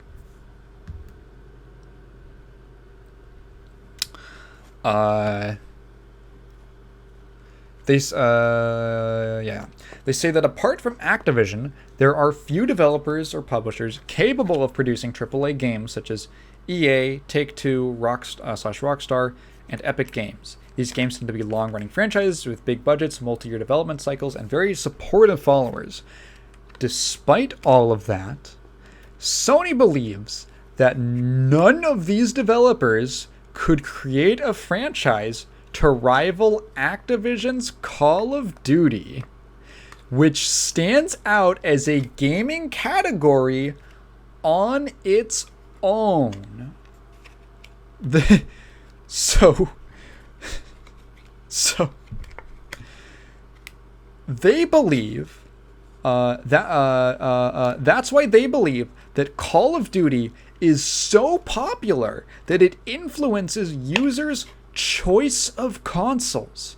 In fact, their network of loyal users is so ingrained that even if a competitor had the budget to develop a similar product, it would not be able to create a rival.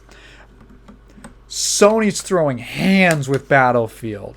Sony, oh my god, Sony, you're going too hard. Sony is saying Call of Duty is so big and it is so unique. The brand its own is so powerful. It is a system seller. And the fact that Sony is able to offer Call of Duty on the PlayStation is a supporting reason why people would buy a PlayStation. Now, I don't necessarily disagree, because there's some truth to that. Like, obviously, people. I was just thinking about this of why like VR has not taken off yet, right? People buy systems because they want to play a game on the system. They don't just buy it to own it. They buy it because of the games that they can play. And when you're looking at what games you can play, or what systems to buy, obviously you're going to be looking for games that interest you.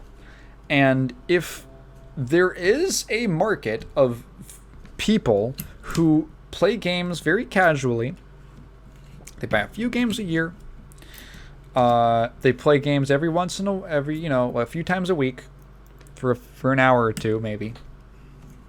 And that's their video games, a very casual spot in their life. And for whom the Xbox or the PlayStation is the Fortnite machine, or the FIFA machine, or the Call of Duty machine. There is some truth to the idea that that losing Call of Duty on the PlayStation might make them less, it would be a loss for them. But the wording here is hilarious. The implication is that Call of Duty is like its own.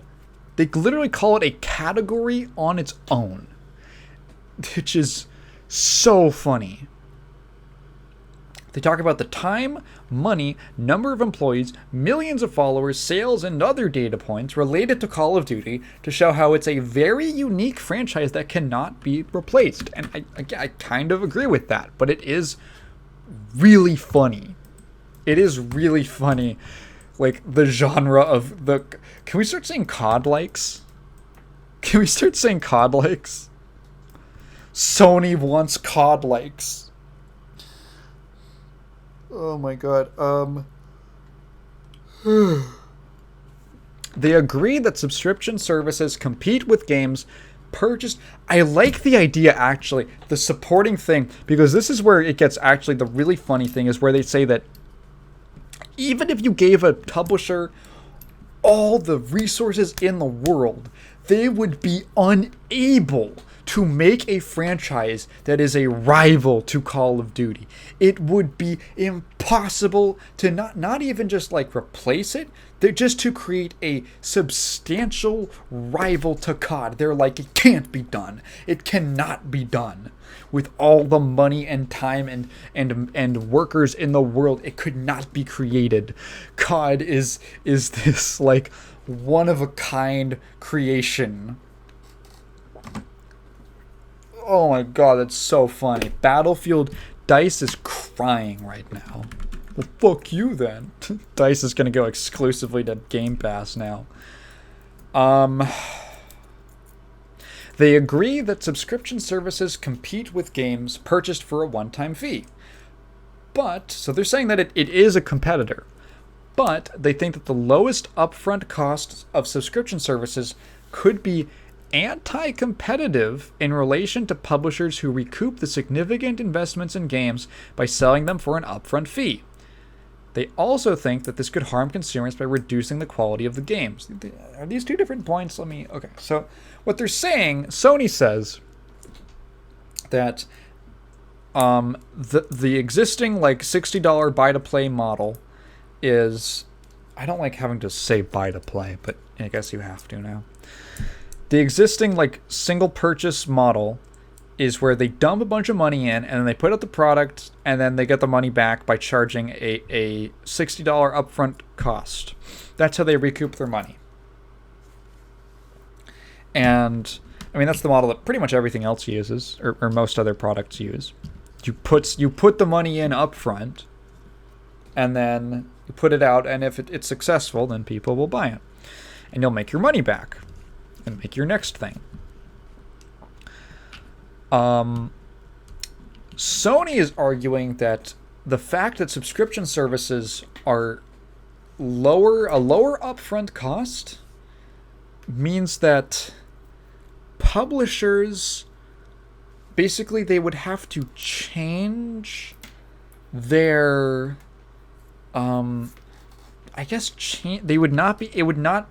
it would make the current like single purchase model unsustainable, I guess is what they're implying.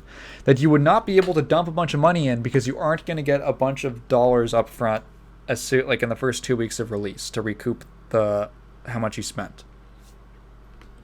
Which is interesting. I don't know how much water it holds. But we'll see. That's their take. That's their argument.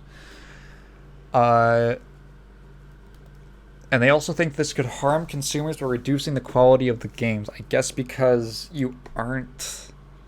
This is very ironic, actually, because I guess the logic behind this is that it would reduce the quality of games because people would not... It's not like a... Like when you buy like a single purchase game with just an upfront cost, you are like rewarding the publisher and incentivizing a better product. But if it's a subscription model, they get your money anyway, so they could just make whatever, which I guess also, yeah, kind of happens. However, this is also the company that claimed Call of Duty was literally like sentences ago claimed that Call of Duty was so powerful as a brand that people were just going to buy it no matter what.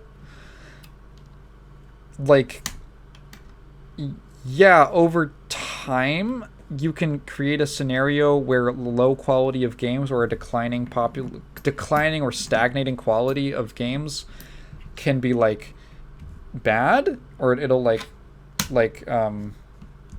yeah, but like I feel like it's been proven by your own example of Call of Duty that people will just buy a thing because of the brand power.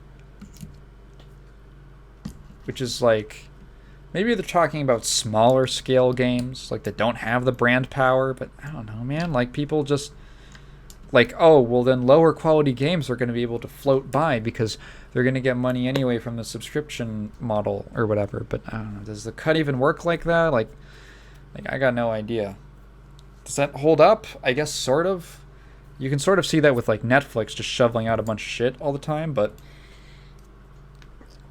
I don't know. Like, does it hold water? Who knows?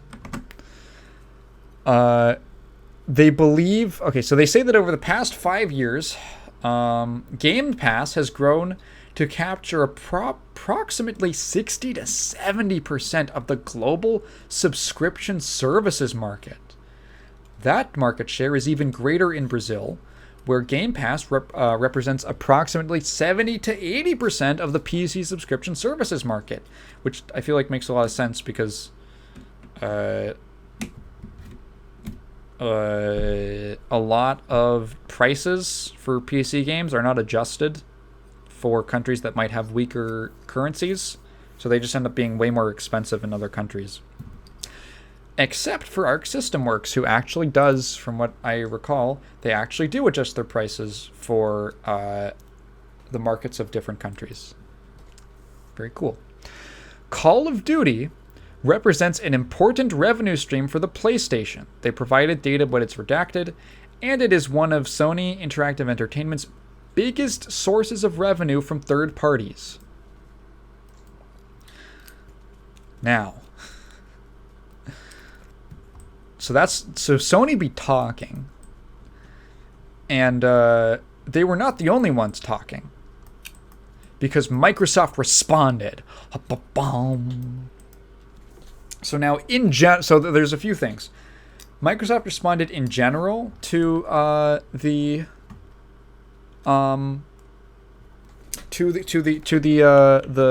survey by CADE, but they also responded specifically to Sony. So let's start with the general reply.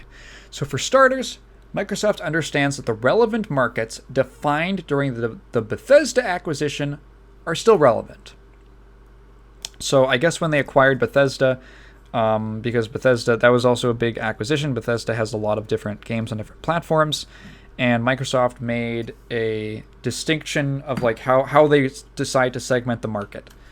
And apparently, they do not segment it by genre, and that the market for digital distribution of games includes buy-to-play and other subscription services. So basically what they're saying is, okay, we don't separate games by genre in terms of like the distribution market. There isn't like a distribution for horror games and a distribution for shooters or something like that. It's all one thing, which seems pretty makes sense. Seems obvious to me, but and they do not consider a single purchase game and a subscription service to be different.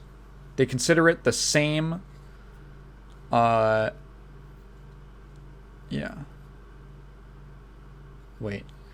segment, and that the market for digital games includes. So the digital distribution market includes both buy-to-play and subscription services, because now the guy who writes the post writes, obviously they don't want Game Pass to be perceived as their own market because they have a huge market share there. Basically, they're doing too well with Game Pass. They're doing they got in early and they did it really well.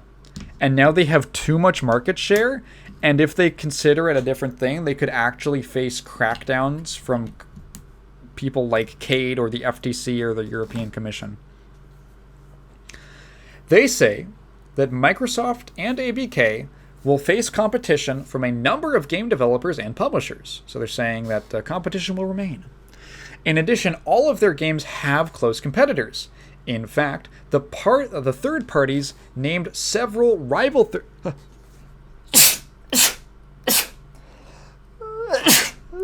Oh, boy. Excuse me. I told you I'd be sneezing today.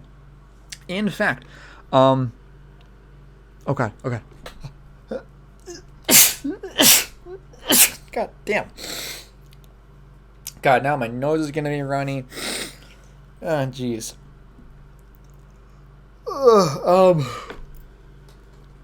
The third parties that were given the questionnaire named several rival third-party publishers who own popular game franchises, demonstrating the intense rivalry in the market. So if we look back at that, I kind of glossed over a lot of the answers from the other people, but excuse me. Ubisoft, here it says they named Battlefield, PUBG, Apex or Rainbow Six as direct competitors to Call of Duty.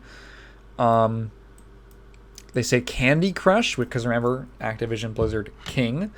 Candy Crush has multiple similar games, and the Elder Scrolls Online or Blade and Soul are alternatives to World of Warcraft. And obviously you got tons of other... Didn't name 14, weirdly enough. I feel like 14's literally like the biggest competitor to WoW, but okay. 14 is literally like the joke is that it's like the refugee boat from WoW goes to 14. Let's see. Nuvem said that all the games from ABK have close competitors in the same categories, like Battlefield, Free Fire, which is a Chinese game, I believe, Final Fantasy XIV, or Bejeweled. Bandai Namco says they have competitors to Call of Duty like Battlefield, Valorant, or Destiny. They've also got competitors to World of Warcraft. Apple, again, didn't say anything. Riot Games said that Naughty Dog was a potential competitor to ABK. Microsoft in the creation of AAA games, which is actually kind of an interesting point. Call of Duty, WoW, and Candy Crush have real competitors. Battlefield, Apex, Counter-Strike, Valorant, or Rainbow Six Siege for COD. Cookie Jam or Bejeweled for Candy Crush and Rift. And then you've got RuneScape, FF14, or Terra in relation to WoW. Even Google said, like, alternatives to COD, Battlefield, Counter-Strike, Rainbow Six, alternative to WoW, Lost Ark, ESO Online, Guild Wars 2, Puzzle Quest, Bejeweled for Candy Crush. Like, those are the ones, yeah, and then other important franchises from ABK such as Overwatch, Diablo, or Hearthstone, including possible alternatives. Yeah, like Overwatch. I don't know, TF2? Diablo, there's like 100 games that are inspired by Diablo. Hearthstone, Riot makes one that is a direct competitor. There was just this Marvel one that just came out or is in like beta or something like that.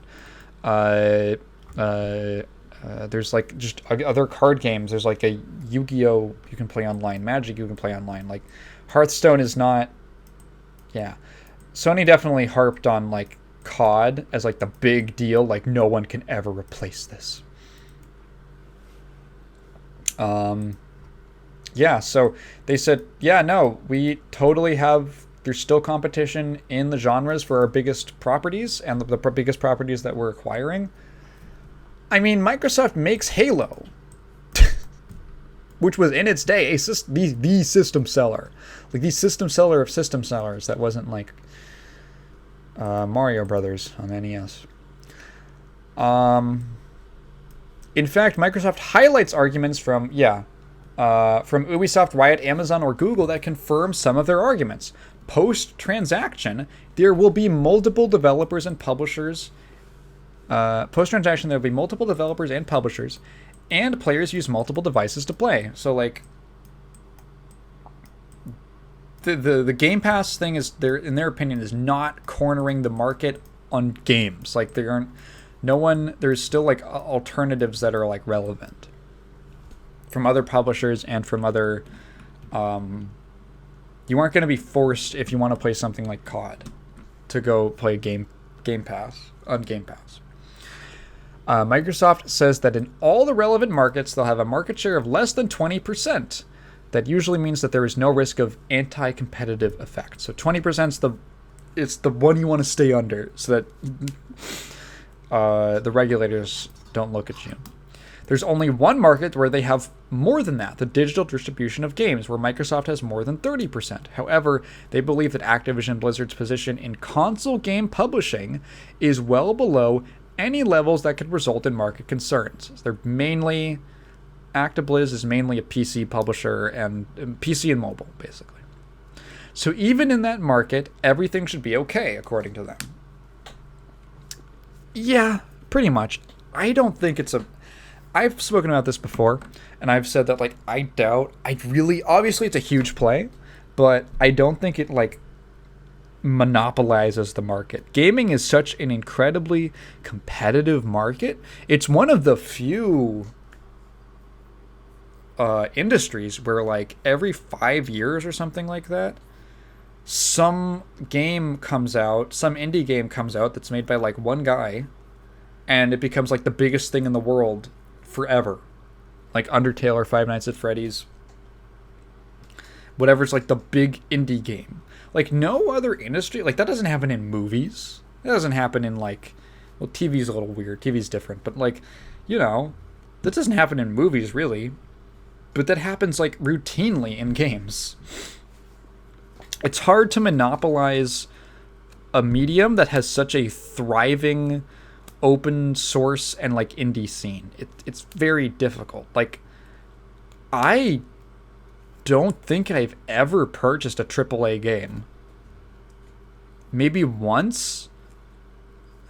I got Fallout 4 for Christmas one year. Like, that's kind of the only one I can think about. Like, I'm like, I make a chant. My fucking job is dedicated to video games. I play basically no AAA games. I play like all AA and indie games and like fan games and stuff like that. I am someone who is so heavily invested into games, and I am by no means forced to use Game Pass or to play like big AAA games. It's really like anything that Activision Blizzard pumps out.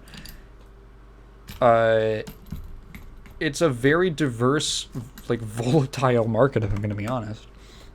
Unpredictable, let's say. So, yeah, it's big. And I would prefer if everyone stayed independent for the most part, but I don't think this is a monopoly. And then Microsoft has a lot to say about Sony. Microsoft has a lot to say about Sony, so let's start.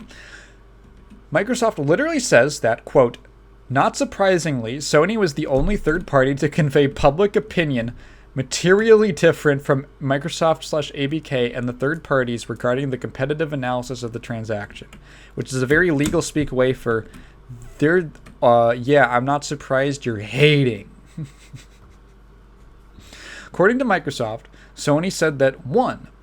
Activision Blizzard's Call of Duty franchise would be unrivaled and essential for the PlayStation console, and 2. The inclusion of Activision Blizzard content in the Game Pass catalog would represent a tipping point in the market. Excuse me. MS believes that Sony's isolated position can likely be explained by the fact that Microsoft's subscription game offering Game Pass was launched as Microsoft's competitive response to Xbox's failure in the console wars. Oh, they're making it official. And the need to offer players additional value compared to the buy-to-play traditional Have they ever said up front that that's why they did it? Because if so, that's hilarious that this is the first time they're acknowledging that they started Game Pass because they fucked up with the Xbone.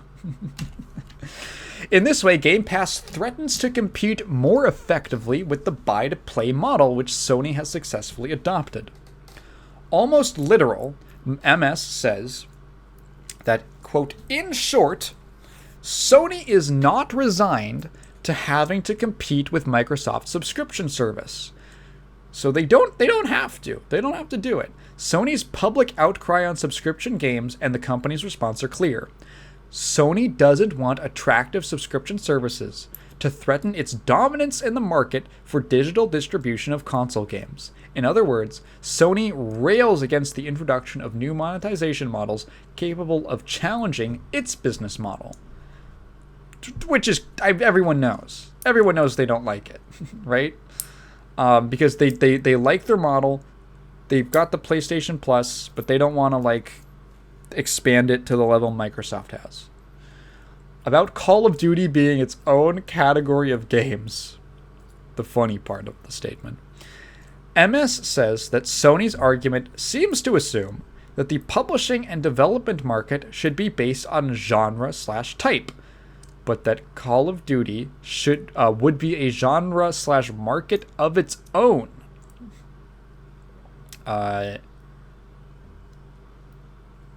Yeah, I guess so. So MS believes that Sony does not present any element to substantiate the claim that Call of Duty would be a separate market from all other categories of games. And here's the quote. Sony is limited to commenting on Call of Duty's brand strength and loyalty and engagement. However, Claiming that Call of Duty has a loyal following is a premise from which the conclusion that the game is a category of games in itself does not follow. So basically saying that they have a loyal following doesn't mean that they're literally like a genre. The PlayStation itself has a foundation established by players loyal to the brand. This finding, however, does not lead to the conclusion that the PlayStation, or any branded product with loyal customers, is a separate market from all other consoles. So, like, PlayStation being an established brand does not make them... Actually, this is the same process we were talking about with Bridget.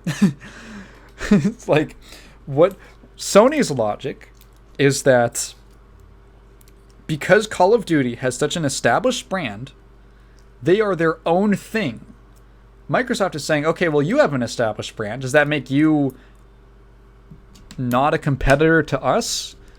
Could you feasibly like not be threatened by any other console because Sony has a legacy that could never be and a reputation and a brand name that could never be rivaled?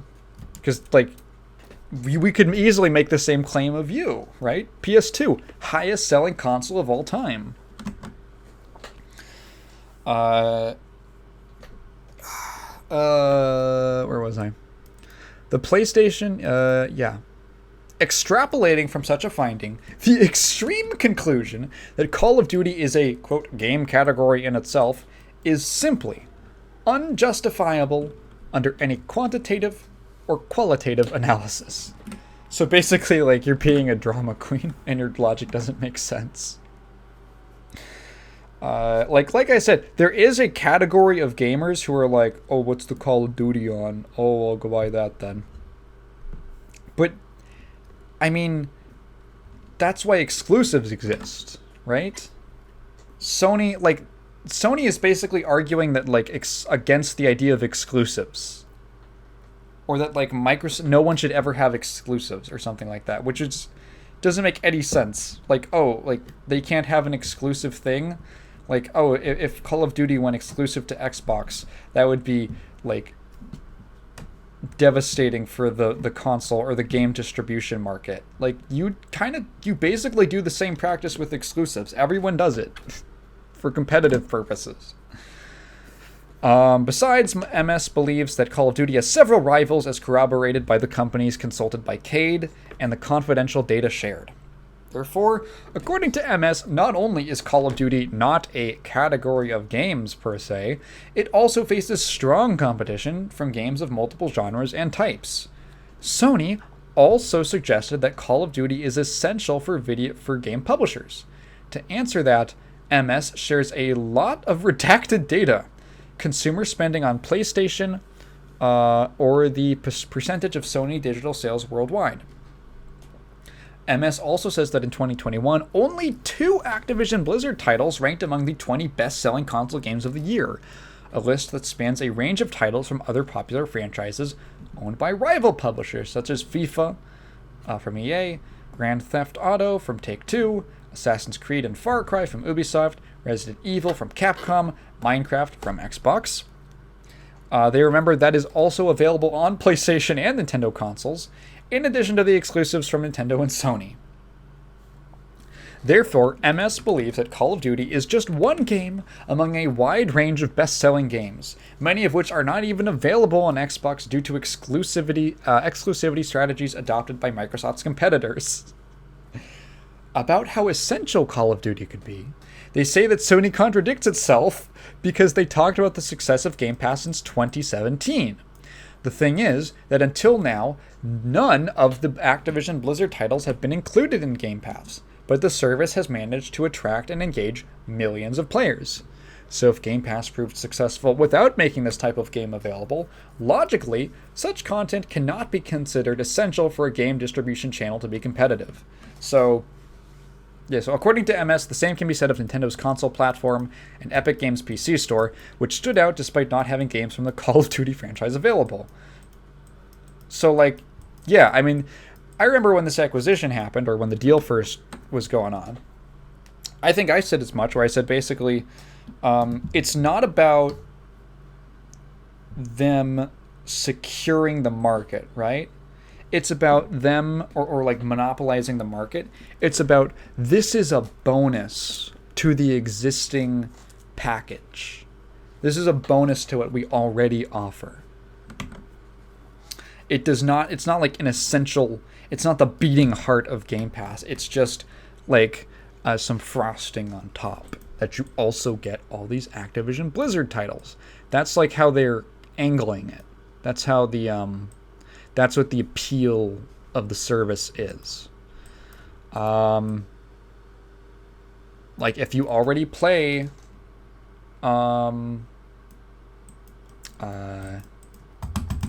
World of Warcraft, which I'm curious how they're going to integrate it. Like, you'll probably just, it'll just be routed through the Microsoft account or whatever. I don't know how they're going to integrate it. But yeah, you'll just switch over. You are probably already playing it. Or if you're curious, okay, you'll just sign up for the subscription service and you'll use it to play that. And then that's like a gateway to your other, it's like almost like advertising to the rest of the service. Yeah, for Microsoft, the reasons above indicate that Sony is apprehensive about the increased competition on the merits that the transaction entails, rather than worried about any anti-competitive effect. Finally, MS says that Sony's hypothetical concern appears to be that with Activision Blizzard content, Microsoft would gain an unattainable lead in subscription services. They say that this is unfounded for 5 reasons, so let's look at the reasoning. It's a very strong, okay. An unattainable lead? No. Like, if Sony wanted to make their own and they said, we own Capcom now. Yeah, it's not an unattainable lead. So number 1, it is not part of Microsoft's strategy to remove content from players. On the contrary, Microsoft has publicly stated its desire to keep Call of Duty on Sony's PlayStation, as well as the intention to continue making Call of Duty and other popular Activision Blizzard titles on PlayStation, with the commitment to do so in addition to existing contractual arrangements. In this regard, players will continue to have access to ActiBliz content, including Call of Duty, through traditional buy-to-play channels such as the PlayStation console.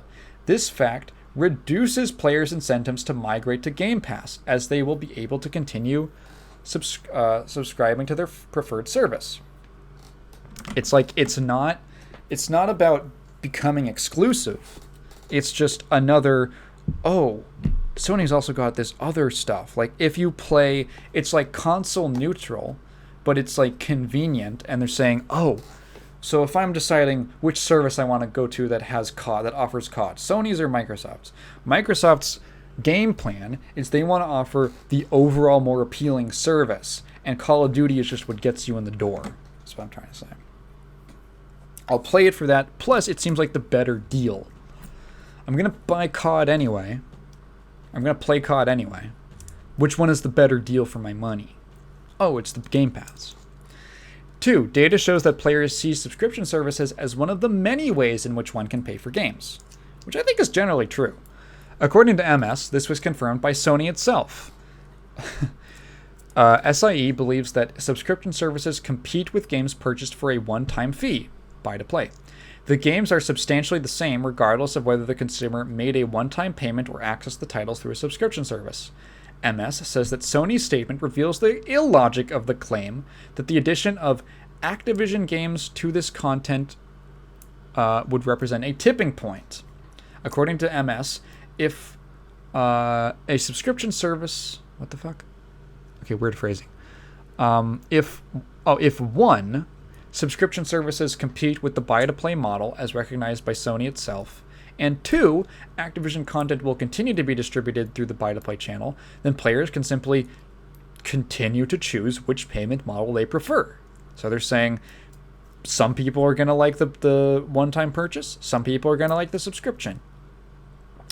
MS says that Sony's insinuation that Game Pass could achieve unattainable leadership in the subscription services space is not only inconsistent with the market definition that Sony itself defended, it also ignores 1, the dynamic nature of these services, so that subscription services can go up or down in quality, and 2, the relevant presence of Sony itself in this space.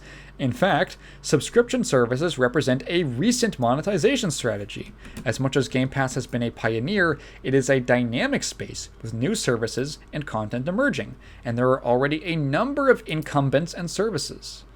Sony already offers a subscription service, PlayStation Plus, which the company has been able to scale from its existing user base, the size of the PlayStation platform, and its exclusive content. So they're like, you're doing the same thing as us, basically. In fact, Sony has surpassed Microsoft in terms of console sales and install base, having sold more than twice as many Xbox in the last generation. So MS believes that what Sony fails to mention when it insinuates this whole like unattainable leadership thing is its own leadership position in digital distribution of console games. Quote, Sony is in fact the largest digital distributor of console games. Therefore, Sony's concern with the potential competition of Game Pass simply reflects the usual resistance of traditional incumbents to competition on merit represented by disruptive players. So, you know, obviously this is corporation talk, but they are kind of right. Sony does not want their position in the market threatened by something they see as like a competitor that they don't want to invest more in. MS, here's the hard call out. MS also says that this complaint to services such as Game Pass also reveal Sony's real concern. Here it comes, boys. Sony is in fact, the fear that an innovative business model that gives consumers access to high quality content and lower upfront costs threatens its position as leader in the gaming industry. With Microsoft moving away from a device-centric business strategy, in the sense that gamers must buy expensive PCs or consoles to have access to the best quality games, towards a more consumer-centric one. And then parentheses, gamer-centric. Dude, I love, there is nothing I love more than corporate shit talk. I love it so much. I love it when they when they're all catty to each other like this. When they say, well, it's because we're gamer-centric. It's such a joy.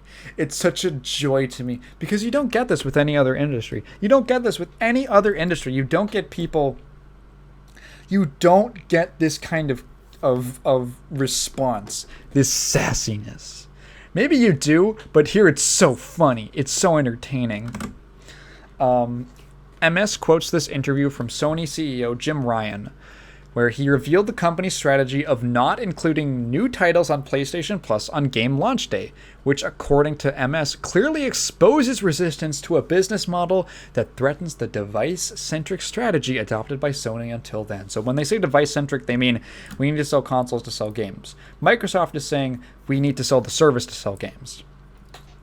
And Sony does not offer games on their subscription service day one that the game comes out because it threatens their traditional model.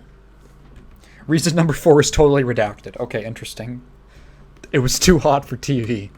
And then number 5, which is the end, MS says that there is strong upstream competition, rival game distribution channels, including console stores and subscription services that have access to a wide range of titles, in addition to Activision Blizzard games, including exclusive content not available to Microsoft customers. So, like, yeah, it's not a big deal, is what they're saying. You talk about the new PlayStation Plus, how the new PlayStation Plus is perceived as a rival to Game Pass by the industry, which, like, it is.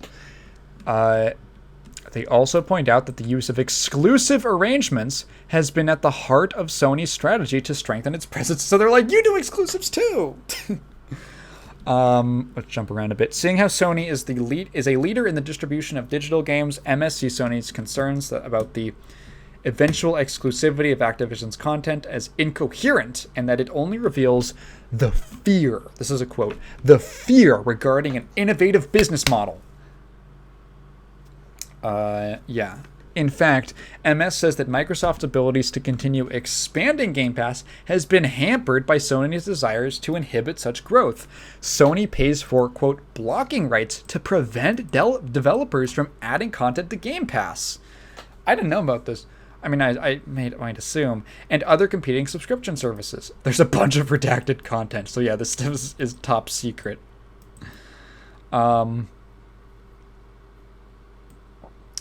Finally,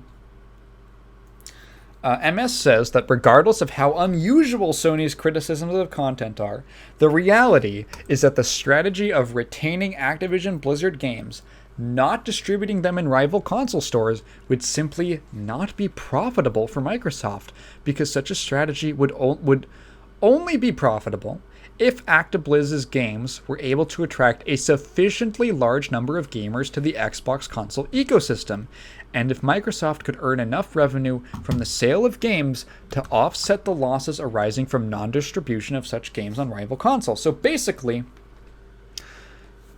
they're saying, if we made it exclusive to our console or our service, we would actually make less money. We would actually make less money than by selling it to more audiences of people who own different consoles. That's what they're saying. They actually do not believe that if it was exclusive, that would boost their sales enough. Which is why they're not making it exclusive. It would not boost their sales enough to make up for the losses from like losing all those other sources of revenue. MS says that the specific costs of exclusivity strategies and estimated lost sales mean that Microsoft would not be able to make up for the losses of implementing such exclusivity. Yeah. In summary, the hypothetical adoption of any content discontinuation strategy would not... So making stuff exclusive, in short, not to use all this big-ass wordy shit, would not be profitable for Microsoft, and even if implemented, such strategies would not have any competitive impact. In the end, Microsoft understands that all the relevant information has been provided, that they can provide more info if needed, but they already request the approbation and the acquisition to CADE.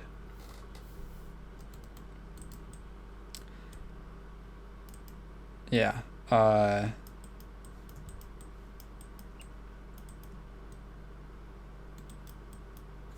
So, yeah, it's really funny. Yeah, I love this stuff. I have been following the video game industry since I was in like the 6th grade or the 7th grade. I love this shit. It's so entertaining. There's so many god-awful parts to it, but man, when you just get this reminds me why I do this. Some good old company shit talk. Just a hard call out from one multi-billion corporation to another. Oh, I love it. Oh, how I love it. How I Joseph Gordon love it.